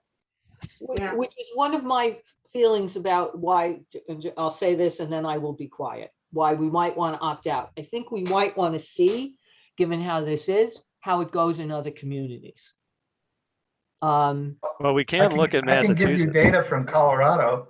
Well, I'm not interested really in Colorado or Massachusetts. I'm interested in New York, and I'm interested in places that have a similar demographic, that are county seats, that's the kind of information I'm really interested in. If I can address Sean's comment, it says in the documents from the state site that all municipalities, including counties, are preempted from adopting any law, rule, ordinance, regulation, or prohibition pertaining to the operation or license of adult use medical or cannabinoid hemp licenses. However, towns, cities, villages are permitted to pass local law regulations governing time, place, and manner of adult retail dispensaries and on-site. So we can't mess with their operation, what inside the door. We can tell them when they can be open, where they can be, that's about it. I understand it. Just to me, it seems like there's a schism here, because we have bars and restaurants that serve alcohol, and I mean, we rely on, well, actually the law states that the server is partially responsible if they overserve. So I'm not sure why that wouldn't be the same thing for this. I realize it's new and it's a new frontier for New York State, but obviously it's not new in other parts of the country. And I would assume that they're going to model it after other parts in the country, which my understanding, again, if you look at the data, as far as car-related fatalities are concerned, in the year 2020 in Colorado, there was 0 associated with cannabis. There was 300 associated with alcohol. So, I mean, if we're worried about a dangerous drug, it sounds like alcohol is a more dangerous drug than cannabis is. So, I just want to make sure whatever decision we make is based in fact. Yeah, and let's data. use this time to collect some more information and maybe summarize it and put it out there to the public, and also do that preliminary, I guess, public hearing. I think that's a good idea, and try to educate ourselves and educate the public about the pros and cons. Okay. Sorry, go ahead. I just have one question. So I think we've established that we want to have the public hearing. We want to have the information on the Facebook and the website. But I'm curious if there's anyone else who feels, as Trustee Fitzpatrick does, that we should go ahead and start the process of actually drafting the legislation to opt out now before we get that public input, or if the rest of you would prefer to wait till after the public input. I think as long as we have enough time. I also wanted to ask Mayor Woolbright, have you been approached by anyone? Has the village been approached by anyone with interest in operating here? Yes, You have? For local citizens. I would say Mhm. 3 or 4 local citizens have called my office to ask what the status is of their being able to pursue this type of establishment. And of course, at this point, we can't really tell them anything, but it's the state law, and the deadline for opting out hasn't come yet. So we don't know whether it's what you can and can't do in the village. Is that both dispensaries and on-site, or one or the other? I'm sorry, what was the question? Is it dispensaries or is it on-site consumption? I believe at least one of them specifically asked about on-site consumption, and I think the others were just general inquiries that didn't specify. Actually, no, one specified no consumption on-site, just distribution. Dispensary, just dispensary, okay. Okay, I just, was curious to see, because they do have to inform the municipality, about their intentions. Yeah. Mayor Woolbright, are you leaning one way or the other? I have mixed emotions, to be honest with you. I could be persuaded either way, I think. I feel also on the edge, on it, because there's not really any experience. I feel, dispensaries I feel comfortable with, because, Massachusetts, I think Vermont, surrounding states are doing it. There doesn't seem to be any big issues or problems, but on-site consumption, I don't think is limited to just, tasting. You get a little bit to try. I think it's real consumption. It's like, cigar shop, you go in and you consume a whole cigar, or, I don't know if there are any limits on how much somebody consumes except what the owner sets. Yeah, so I'm not hearing anybody else support Trustee Fitzpatrick's idea that Well- we should go ahead and start drafting legislation at this point. Well, I also don't want to time ourselves out. So that is a concern. I guess the jury's still out in my mind too.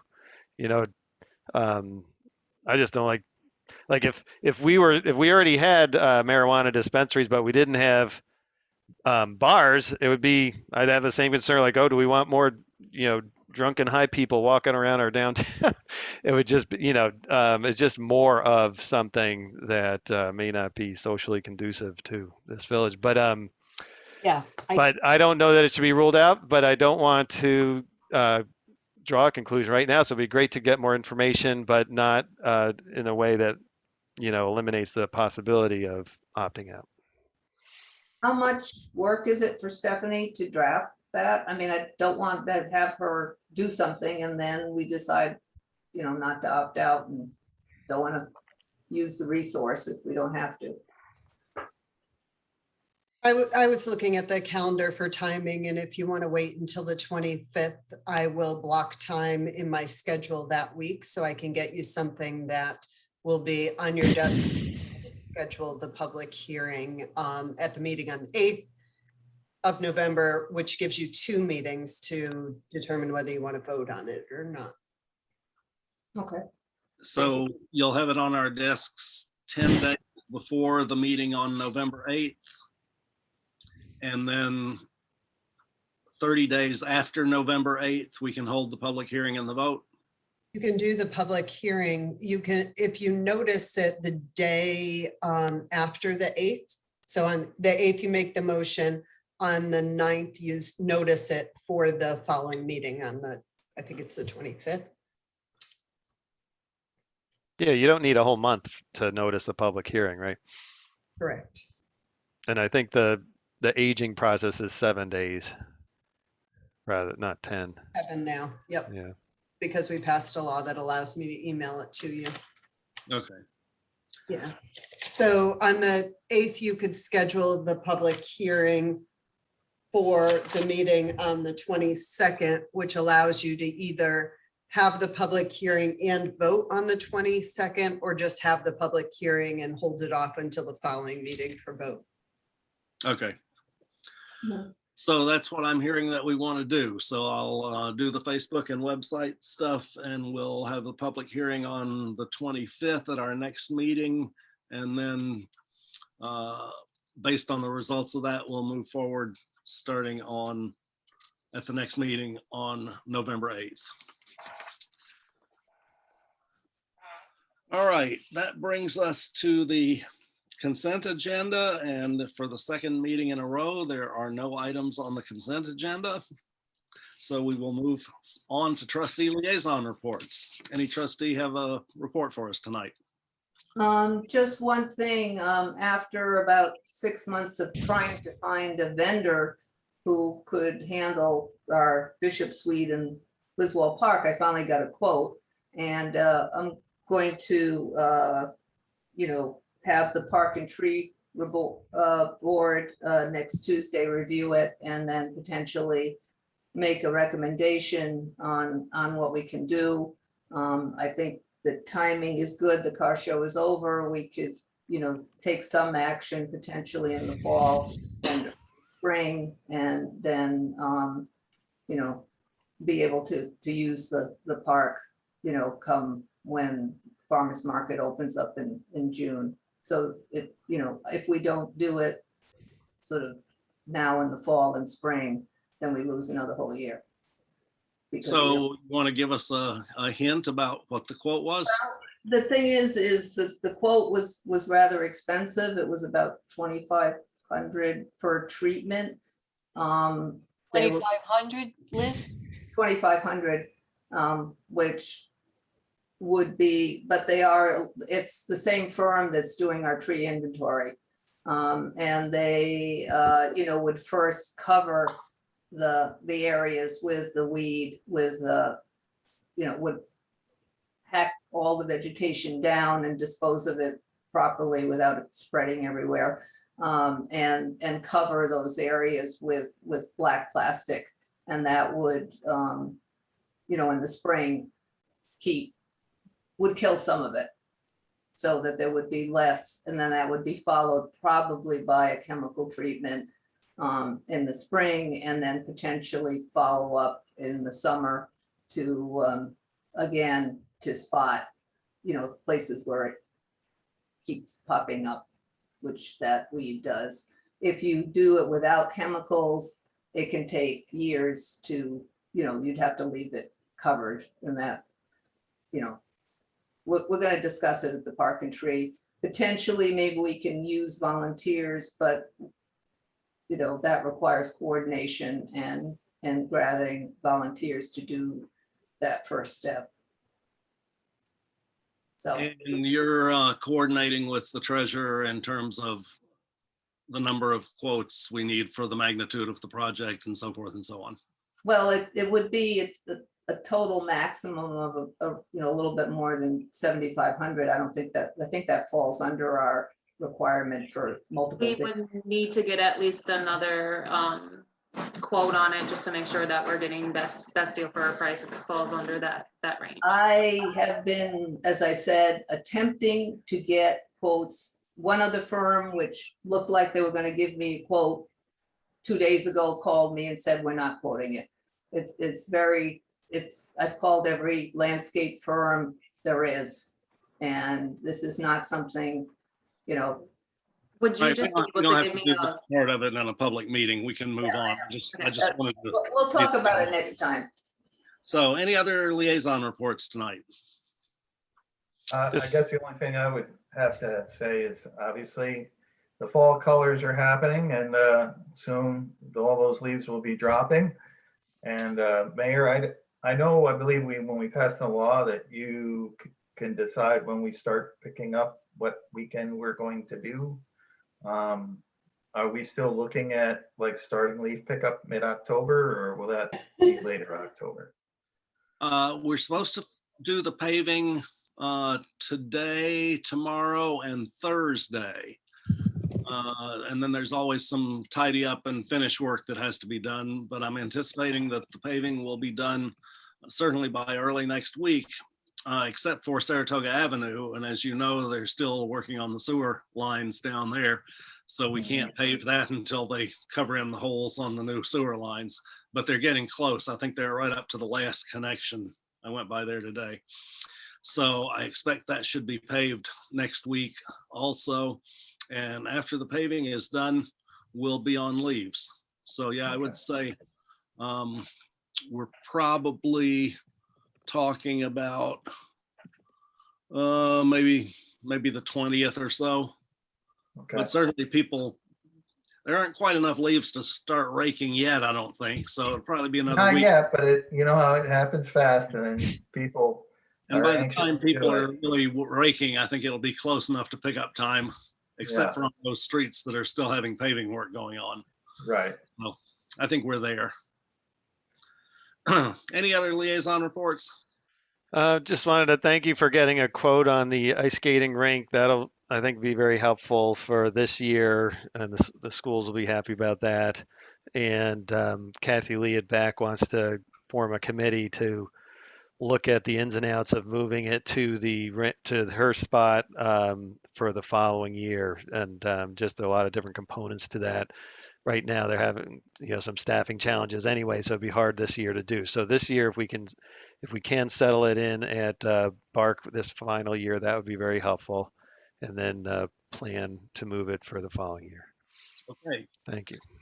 So I guess we ought to put a motion on the next agenda concerning whether we're paying for the insurance or not.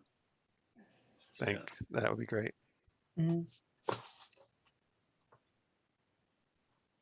All right, we do have some other business tonight. Just got this note.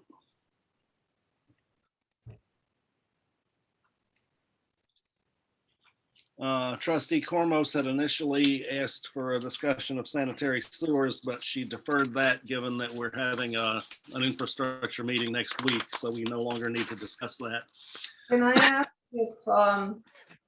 if Jeff from DT, Jeff Corey's from DPW, and the engineer could also attend that workshop, because I think we're going to have a number of questions about, prioritizing projects.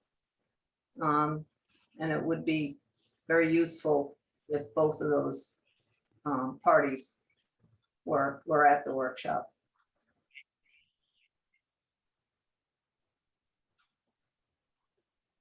I agree. It seems like it would be helpful if the people involved in implementing were at the table, if possible. Yeah. Mhm. I can certainly invite them. It's a Zoom meeting, so it's not a huge inconvenience, but I can't speak for what their answers will be. So I do have two other items of other business that unfortunately came up both today, and both are of a timely manner. So I apologize for bringing things in that weren't on the agenda that went out last week. But the first of these items is the police department staffing situation. I announced at the last meeting that our full-time officer, Cody Fabian, had given his notice of resignation. And Chief Bush has been working for these last 2 weeks since then to try to develop the replacement plan, and he finally got it finalized today. And of course, the Cody's 2-week notice also ends now. So we need to have the fix in place, and that's the reason that I'm bringing this up now instead of waiting for the next meeting. So in accordance with the plan that Chief Bush shared with me earlier today, I am appointing current part-time officer Tim Hajek to the vacant full-time position, and I'm appointing Cody Fabian to a part-time position, and a new recruit, Robert Kennedy, to another part-time position, the two of which will let us cover the part-time work that was being done by Hajek previously. If the board is willing to act tonight to ratify these appointments, then we'll be in good shape. If not, Chief Bush will have to try to cover approximately 40 hours a week of overtime with existing staff, which he does not believe he'll be able to do. So not voting tonight would delay us for 2 weeks of his trying to cope with what sounds like a pretty untenable situation. We've only got 2 full-time people who are eligible for overtime, and we got a whole full-time schedule that we're trying to fill.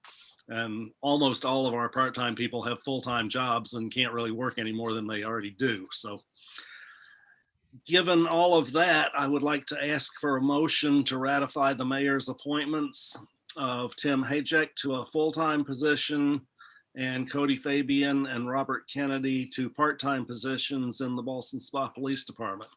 Is there a motion? That motion. Motion that was, I wasn't looking. Trustee- No, Sean. Trustee Raymond. Okay, motion by Trustee Raymond. Is there a second? I'll Second. second. Or- That's Any weird. discussion? Wow. I'll third, I'll fourth. You second, thirded, and fourth, Ben? Discussion? I don't know what that was. Hearing none. All in favor, say aye. Aye. Aye. Aye. All opposed, nay. That motion carries. Thank you very much. The second item is some while back, I reported that inspections designed to estimate repair costs on one of the pumps at our Lowell Street pump station revealed that both of the pumps need to be replaced. The board did approve those replacements. We did order the pumps, and we're now in a queue waiting for their delivery, just like so many people are with our supply chain situations these days. But as soon as they're delivered, we want them installed. This expense is approximately $140,000. It was not in the budget. We do have $30,000 left in the grant from Assemblywoman Mary Beth Walsh that was used to replace the valves at the Lowell Street pump station. DASNY, that's the dormitory authority that administers all these state grants, will allow us to modify the scope of that work to include these pumps. So that would cover 30,000 of the 140,000. However, we're first required to show proof that we have allocated the rest of the money needed for the project before they will change their scope. Fortunately, as I announced when we got this money, the federal stimulus money that we talked about a little bit earlier can be used for water infrastructure and can be used to pay for the balance of these pumps. So therefore, I ask for a motion to approve the expenditure of an amount not to exceed $110,000 from our ARPA funding for the pump and valve project, partially funded by the Walsh grant, which is designated DASNY number 20537. Is there a motion to that effect? I'll make that motion. Motion by Trustee Fitzpatrick. Is there a second? Second. Was that Raymond? Trustee Raymond, too. Any discussion?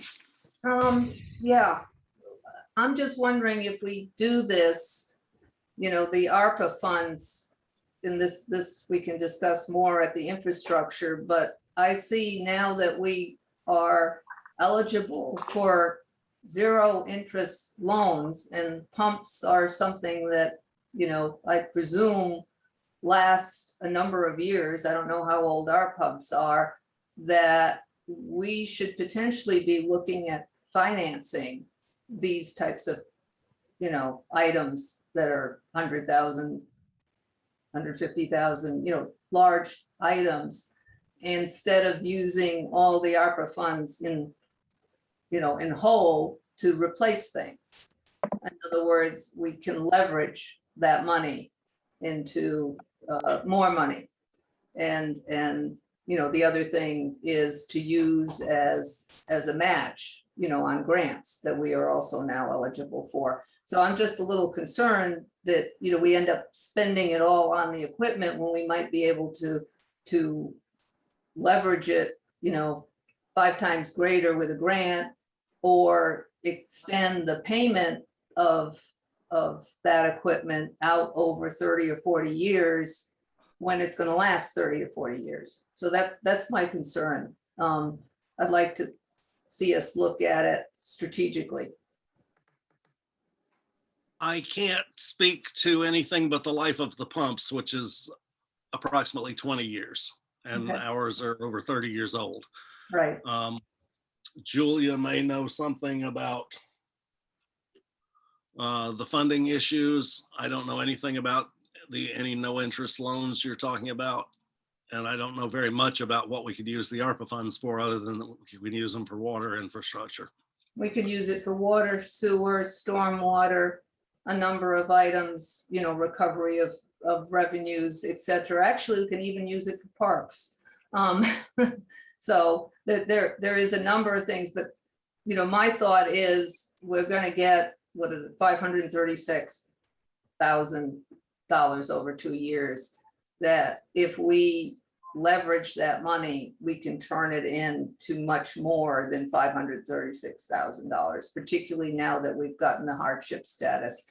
And, maybe we need to talk to Jay about, these low interest loans, or somebody from USDA or EFG or so on. But I hate to see us just spend it on equipment when we could leverage it and address a whole lot more.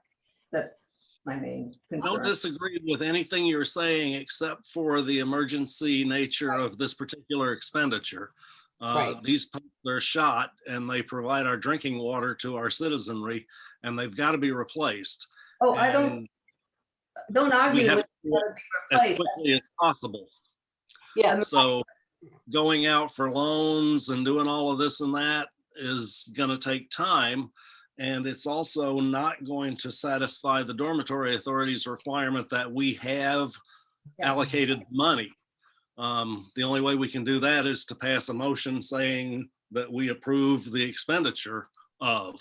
So My question I don't- is, even if we assure them that we've got the 110,000 to do, does that preclude us from leveraging it in the future? In other words, if over the next months, we can, we haven't spent it yet, right? No, Correct. we can actually use it in multiple projects too, if that's what you're, we could leverage the balance, like use the 110 now because we're under a time crunch, yep. but then figure out how we're gonna, your point is well taken, Liz, but I think, we're under a deadline here. So I think we should figure out how we can leverage the balance. I think that's a very, very good point. And the other thing I think we have to look at, if we're talking about leveraging the balance, we also have to figure out, even though the money is, it's quote unquote zero, so it's almost free money. We want to also be informed about how much debt we're taking on. Oh, that is a question I asked Julia before, and Right. Well, I think that's part of, I realize that, but this is part of the whole discussion. right, but we need to know what our debt capacity is, and I haven't heard an answer on that yet. I am concerned also because we already owe $1 million on the 2 fire trucks. Correct. And I understand that we're close to our debt capacity, Really? but I don't have exact figures. I will look into that and get you guys an answer for that. I realize it's been some Because time. that would, yeah. Yeah, I think due to the time sensitive nature of this, we have to go ahead as the mayor's planned. And if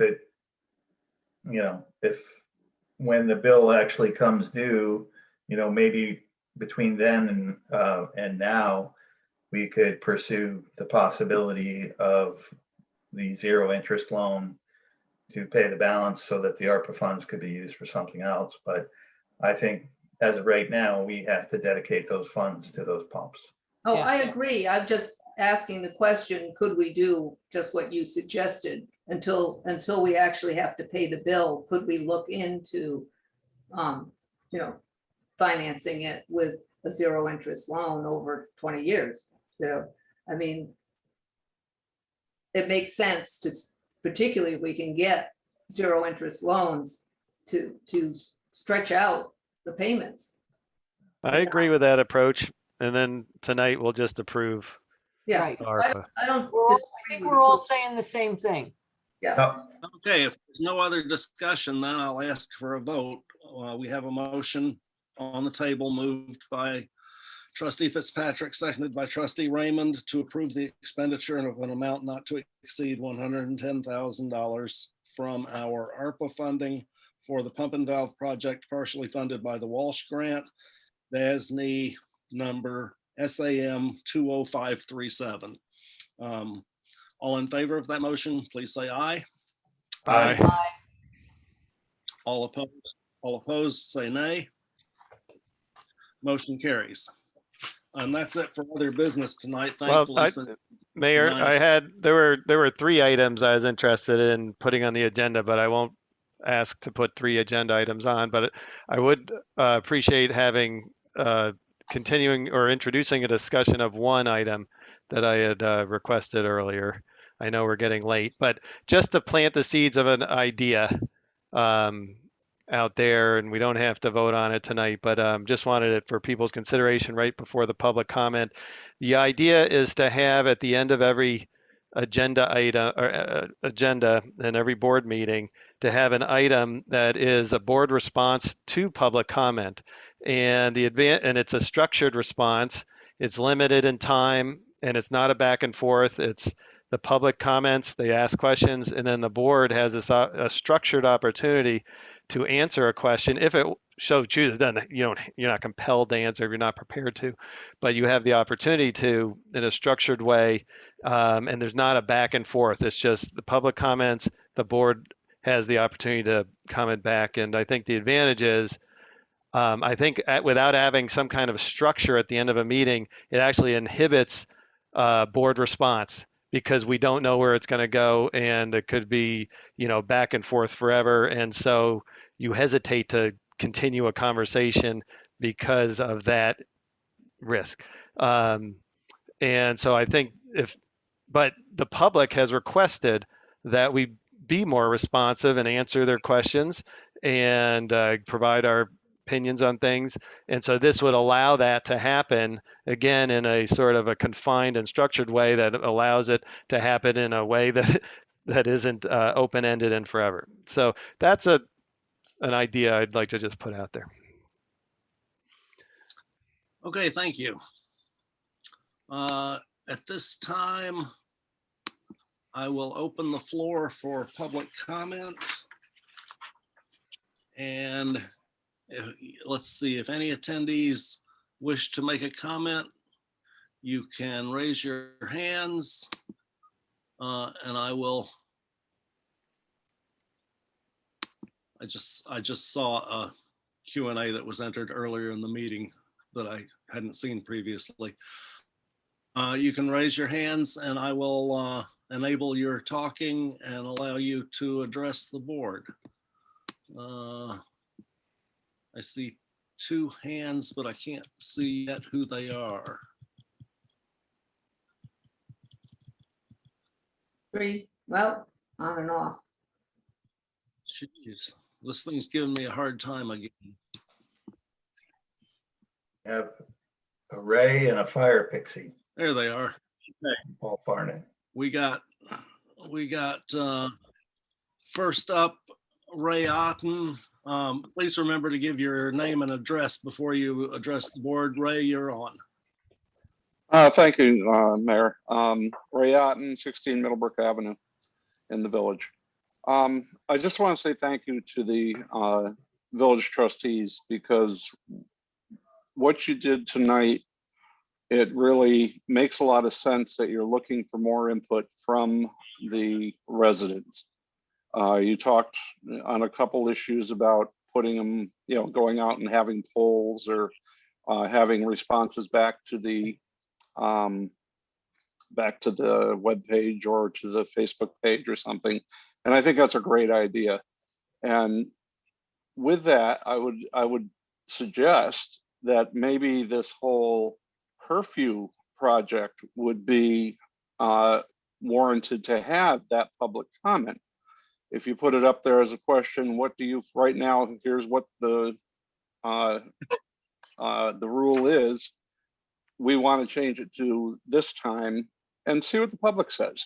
See what your comments are from that and make your determination of what the public wants. And, it takes the personalities out of it. We put in there, here's why we want to change it, and here's why it should stay the same. So you get both sides of the issue, and you can get a public comment on that, and then represent us as is your job here. The second thing I have tonight, and it's more of a question for you, Larry. I was just wondering if we are going to be putting up truck route signs in the village. I've noticed a lot of over in the around the school, Columbia Avenue, those areas, Malta Avenue, East High Street. I noticed a lot of no truck signs, and they show a truck, which is about, similar to the size of a FedEx delivery truck. I've seen a couple signs that say 5-ton limits. The large FedEx and those type of delivery trucks have a GVW of 10,000 pounds, so they would no longer be allowed to deliver in those areas. I was just wondering if we're going to get together with the state to put up truck route signs down Route 50, taking them out of the village to wherever they're supposed to go, and from those areas, because I know there used to be some issues with the underpasses and things like that. I was just wondering if there's going to be some truck route signs going up. Yeah, thanks, Ray, for the questions. We, I think, are all aware of the issue of 18-wheelers on village streets, and 18-wheelers are prohibited on village streets except for deliveries, is my understanding. So if they can demonstrate that they're en route to a local business that's on a village street, then they can be driving on that street. The issue between the 5-ton limit and the no truck sign arose because the 5-ton limit signs are old signs, and the police department has no way to weigh trucks. So the police department said they could not test whether trucks were breaking that law or not, so they couldn't enforce it. And they asked us to replace those with signs that said no trucks or had the no truck symbol or something like that. And so the newer signs are the ones that have the symbols instead of the tonnage listed on them. And the number of new signs demonstrates how much we've added to the signage in the last year or two on village streets. We can't post signs on the truck routes, which are routes 67 and 50, because they're state highways. Only the state can post those. I actually have suggested to DPW that we sneak a couple of signs in here and there on existing signposts or other things, and hope nobody notices. But we really have to rely on the state to do the posting of the state truck routes. And I think there are some signs up, but whether they're sufficient or not, I'm not entirely sure. I think the problem that, or the source of all of these problems, is that there are commercial GPS systems available that identify the truck routes for the truckers, but the truckers don't have them. They have their own personal handheld cell phones and whatnot that don't distinguish truck routes. And so their cell phone is telling them to go down Chapman Street, where if they had a company supplied commercial GPS, it would tell them not to go down Chapman Street. I've spoken to the police chief on numerous occasions about enforcement. He assures me that they're keeping an eye out and that they're stopping people when they see them. So I don't remember if I missed any aspects of your question or not, but I think that's No, you the you basic covered it answer. very well. And like I say, if you're going to tell somebody, well, you can't go there, but we should tell them, all right, but you can go here. So, you know, if we could work with the state Right. somehow to get those truck route signs up, that would be a big help for the truckers. But again, I want to thank the trustees for, you know, all they're doing tonight. And, you know, I think it's great that you're looking for the public input on the issues. Thank you. Okay, thanks, Ray. I see a hand from Paul Farnan. Paul, you're still muted, but you have to unmute yourself. And you're permitted to talk. Hello? Okay, now you're good. Now you're good. Name and address, and what do you want to say?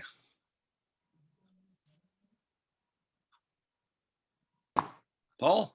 Oh, I'm not sure what happened to Paul, but I'll go on to the next hand and we'll see if he comes back. It's not letting me do anything with the next hand.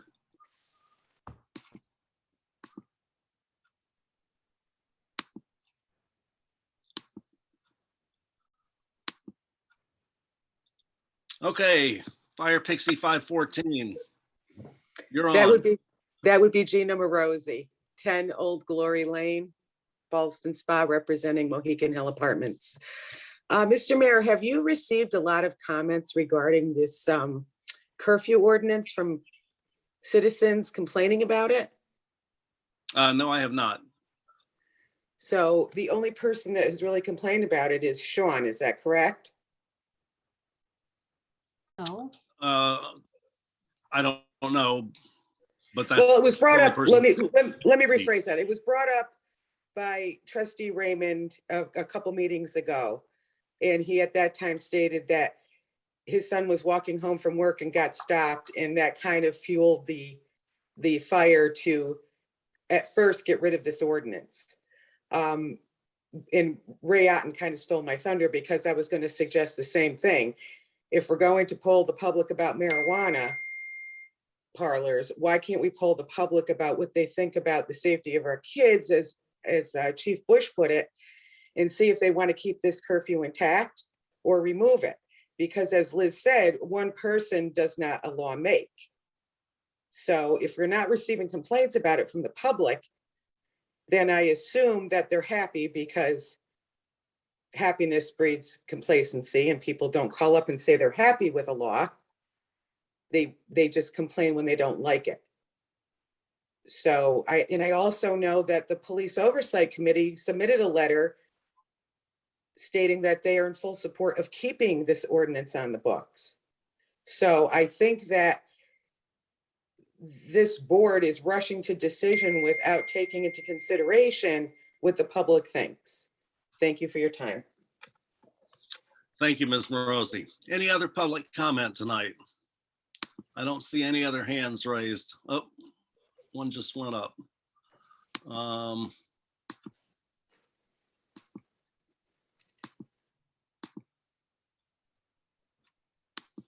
Okay, Bob Bush, you're allowed to talk, but you're okay. Now you're good. Bob Bush, 71 Church Ave. I got a question about, I know, Liz, you brought up about the Wiswall Park. Has there been any funds been secured for that or anything? There have been a number of folks who have indicated that they would contribute. The idea is, well, if you know the history, we were approached by the Rotary with an idea to upgrade Wiswall Park. We had a volunteer landscape architect do up a plan. We vetted that plan on Facebook and got comments, well, mostly favorable. And so, the idea is that, like anything else, we need money to do it. There are grants out there for parks. There are a number, and so the main goal is to look for grants and then also contributions. But the more immediate need, which is not the full implementation plan with the pavilions and moving the spring and everything, is to get the park to a state where it does not look grown with this weed. Frankly, it's looking unattractive and has historically been, it is the center of our village. It is used quite a bit. It is the desire of myself, and I believe the Park and Tree Board, to at least get it to a state where, we can plant flowers again and make it look nice, even without the major expenditures. And so, getting rid of this weed would be the first step. And so the board, the Park and Tree Board, will discuss this at their meeting. And, based on their recommendations, we'll bring something to the board probably next meeting. Because I just, call me crazy, but I think we should secure funding before we try to do that. I understand it's in dire need of what you mentioned earlier, but I think we need to kind of find funding for it to actually do that before I just think we're putting the cart before a horse. Well, in that retrospect. the idea would be to address this overgrown weed, if nothing else. And if the longer we leave it, it's been there and it's been growing and it's been going into the lawn. It's covering about 20% of the property. If we do nothing else but get that under control, the park will be improved without it having, a huge expenditure. I don't think we should wait for getting a large grant before we do anything. At least that's my opinion. Okay, I have Jenny, a couple of things. Push. I have a couple other Okay. things I wanted to mention. I wanted to mention something about the curfew, but Mr. Odden kind of took it there. He mentioned everything I wanted to say. Because I believe the curfew is a very good thing. It gives the parents another tool to keep their kids safe. Personally, it helped me keep my kids safe. It keeps the kids out of trouble, keeps the kids, because God knows nothing good happens at night. It's always something bad. So it kind of gives the police another tool in their pocket, so to speak. One other thing I wanted to mention is, Mr. Mayor, you mentioned that the board's been working on the sidewalks for 2 years now with these laws, and how many other, I know, and Trustee Fitzpatrick, you also mentioned, I believe a month or two ago, about the board's got many things going on that they're working on. I guess what I'm trying to ask here is, how many things you guys got going on? How many things have you guys resolved in the last year? Because you've been working on the sidewalks for 2 years. That should have been resolved long before now, and there should have been something worked on as far as the law long before now, in my opinion. You call me crazy, but that's all I got to I say. can't.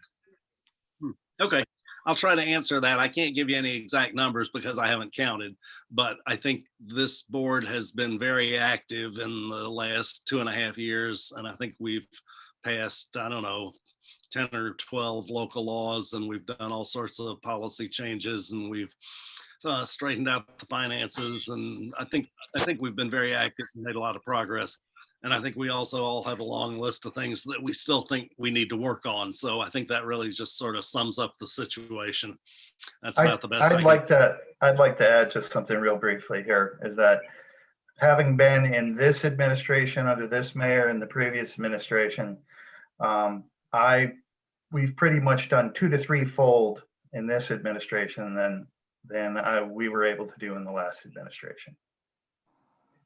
And the other thing Thank I would you. like to say is that if I may, the sidewalk, yes, it's a thorny issue. We had a lot of, we had a proposal, we had a lot of back and forth, we got input from the public.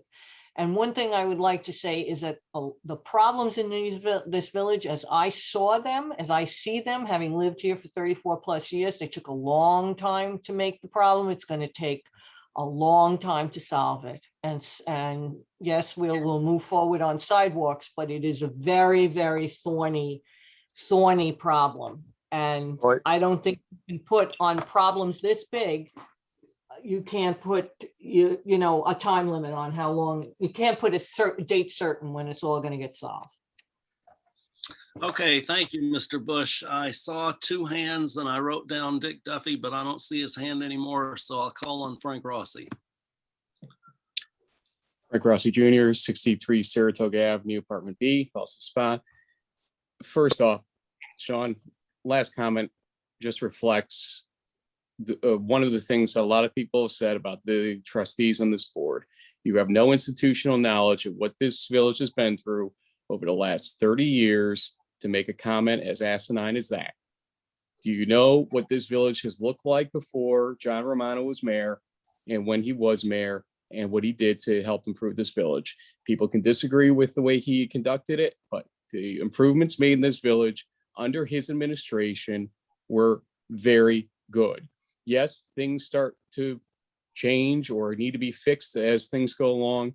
And you've had to obviously address some issues along the way, but that statement you made was unfair and shows that you weren't here for that time, truly.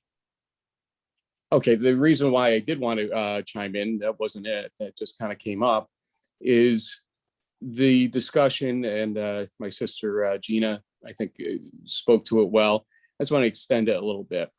And what Bob Bush said about, you know, why certain things are taking 2 years. I think the answer really becomes you're not listening. You're listening to your own agenda and your echo chambers at times, and you just don't seem to get what you have in front of you. We've heard multiple times that we've had committees, liaison committees, et cetera, making recommendations against some of the things that you later come out and recommend. We've heard it with the revenue committee. Pete Martin has stood up and Paul Farnan has stood up and said that before, that, you know, the water and sewer rate situation wasn't how they liked it or had recommended it. The sidewalks. These people are people who have great connections throughout this village. There's a reason that they're making these suggestions in these committees. They're the first layer of the public you're getting to talk to beyond your own interactions. Don't get me wrong. I'm sure you know people in this village, but so do they. And it's a diversity of opinion at that point that you get.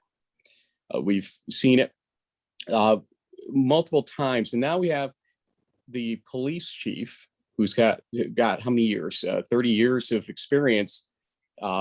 We've got an attorney, Stephanie Ferradino, who maybe isn't a criminal attorney, but I know she had to go through criminal law as much as I did in law school. And we all learn as we watch that situation, the issues of profiling and the problems that police have and you have to avoid and everything else that comes from that. And then we have the police oversight committee that we had discussed, and they wrote a letter understanding from their work the profiling issues and whatnot that they were trying to avoid in this police department. And they wrote a letter that was pretty clear, and we're not listening to it. It's because we think we know better on all subjects. It seemed like Julia was trying to make points tonight about how the finances work or don't work, and she's an expert at this. And Liz is sort of in disbelief about it. It's like, Liz, it's being told to you right there by the professional in the room. You don't have to buy into 100%, ask a question. I get it. We're behind the scenes. Don't embarrass each other on that, but listen. You've got to listen. And to not listen to your police chief, Dave's not perfect. And he'll probably come over and arrest me for saying that. And he's second now, but he's not perfect. But at the same time, he's experienced. He gets it. And we need to listen more. Thank you. Thank you, Mr. Rossi. And I see one more hand, and that's Mandy Ryder. And you have to unmute yourself. There you, now you're good. Okay, Mr. Mayor, can you hear me? Yes, you're on. Okay, I wrote this little sticky note. I know this is a very, very long meeting. I wrote it probably like an hour and a half ago. But very briefly, I just wanted to say kudos to the police chief. I, had kids here when they were growing up, and after 10 o'clock, they knew if they were on Chapman Street, Hyde Boulevard with their friends that they called me and we came and picked them up. So I just want to say to the police chief, thank you so much for all you're doing. I think it's great for looking out for not only the kids, but also senior citizens. When I go out walking 9 o'clock at night, it's cool to know that the police are out there. And also, Terry, I saw you on your and I'm just so glad that Terry's back. And I hope, Terry, just so that you know that our love and support and donations are thoroughly coming to you. Thanks, Mr. Mayor. Thank you, Mrs. Ryder. Thank you for your comments. We appreciate it. Okay, thank you. And that was 9 Heritage Place, Terry. Okay, I don't see any other hands, so I'll give a last call for public comment. No more hands. Thank you all for your comments. I'll close the public comment session now. And I will ask for a motion that vouchers number 21-01785 and 22-00277 to 22-00797 be audited and the meeting adjourned. I'll make that motion. Motion Second. by Trustee Raymond. Second, You were covered up by the screen. That was Trustee Cormos, right? yep, Yes. Second by Trustee Cormos. Any discussion? Hearing none, all in favor say aye. Aye. Aye. All opposed, nay. Meeting is adjourned. Thank you to our attendees and to our participants, and I will see you a week from last night, the 18th, back here on Zoom to talk infrastructure. Good night, everyone. Thank you. Good night. good night.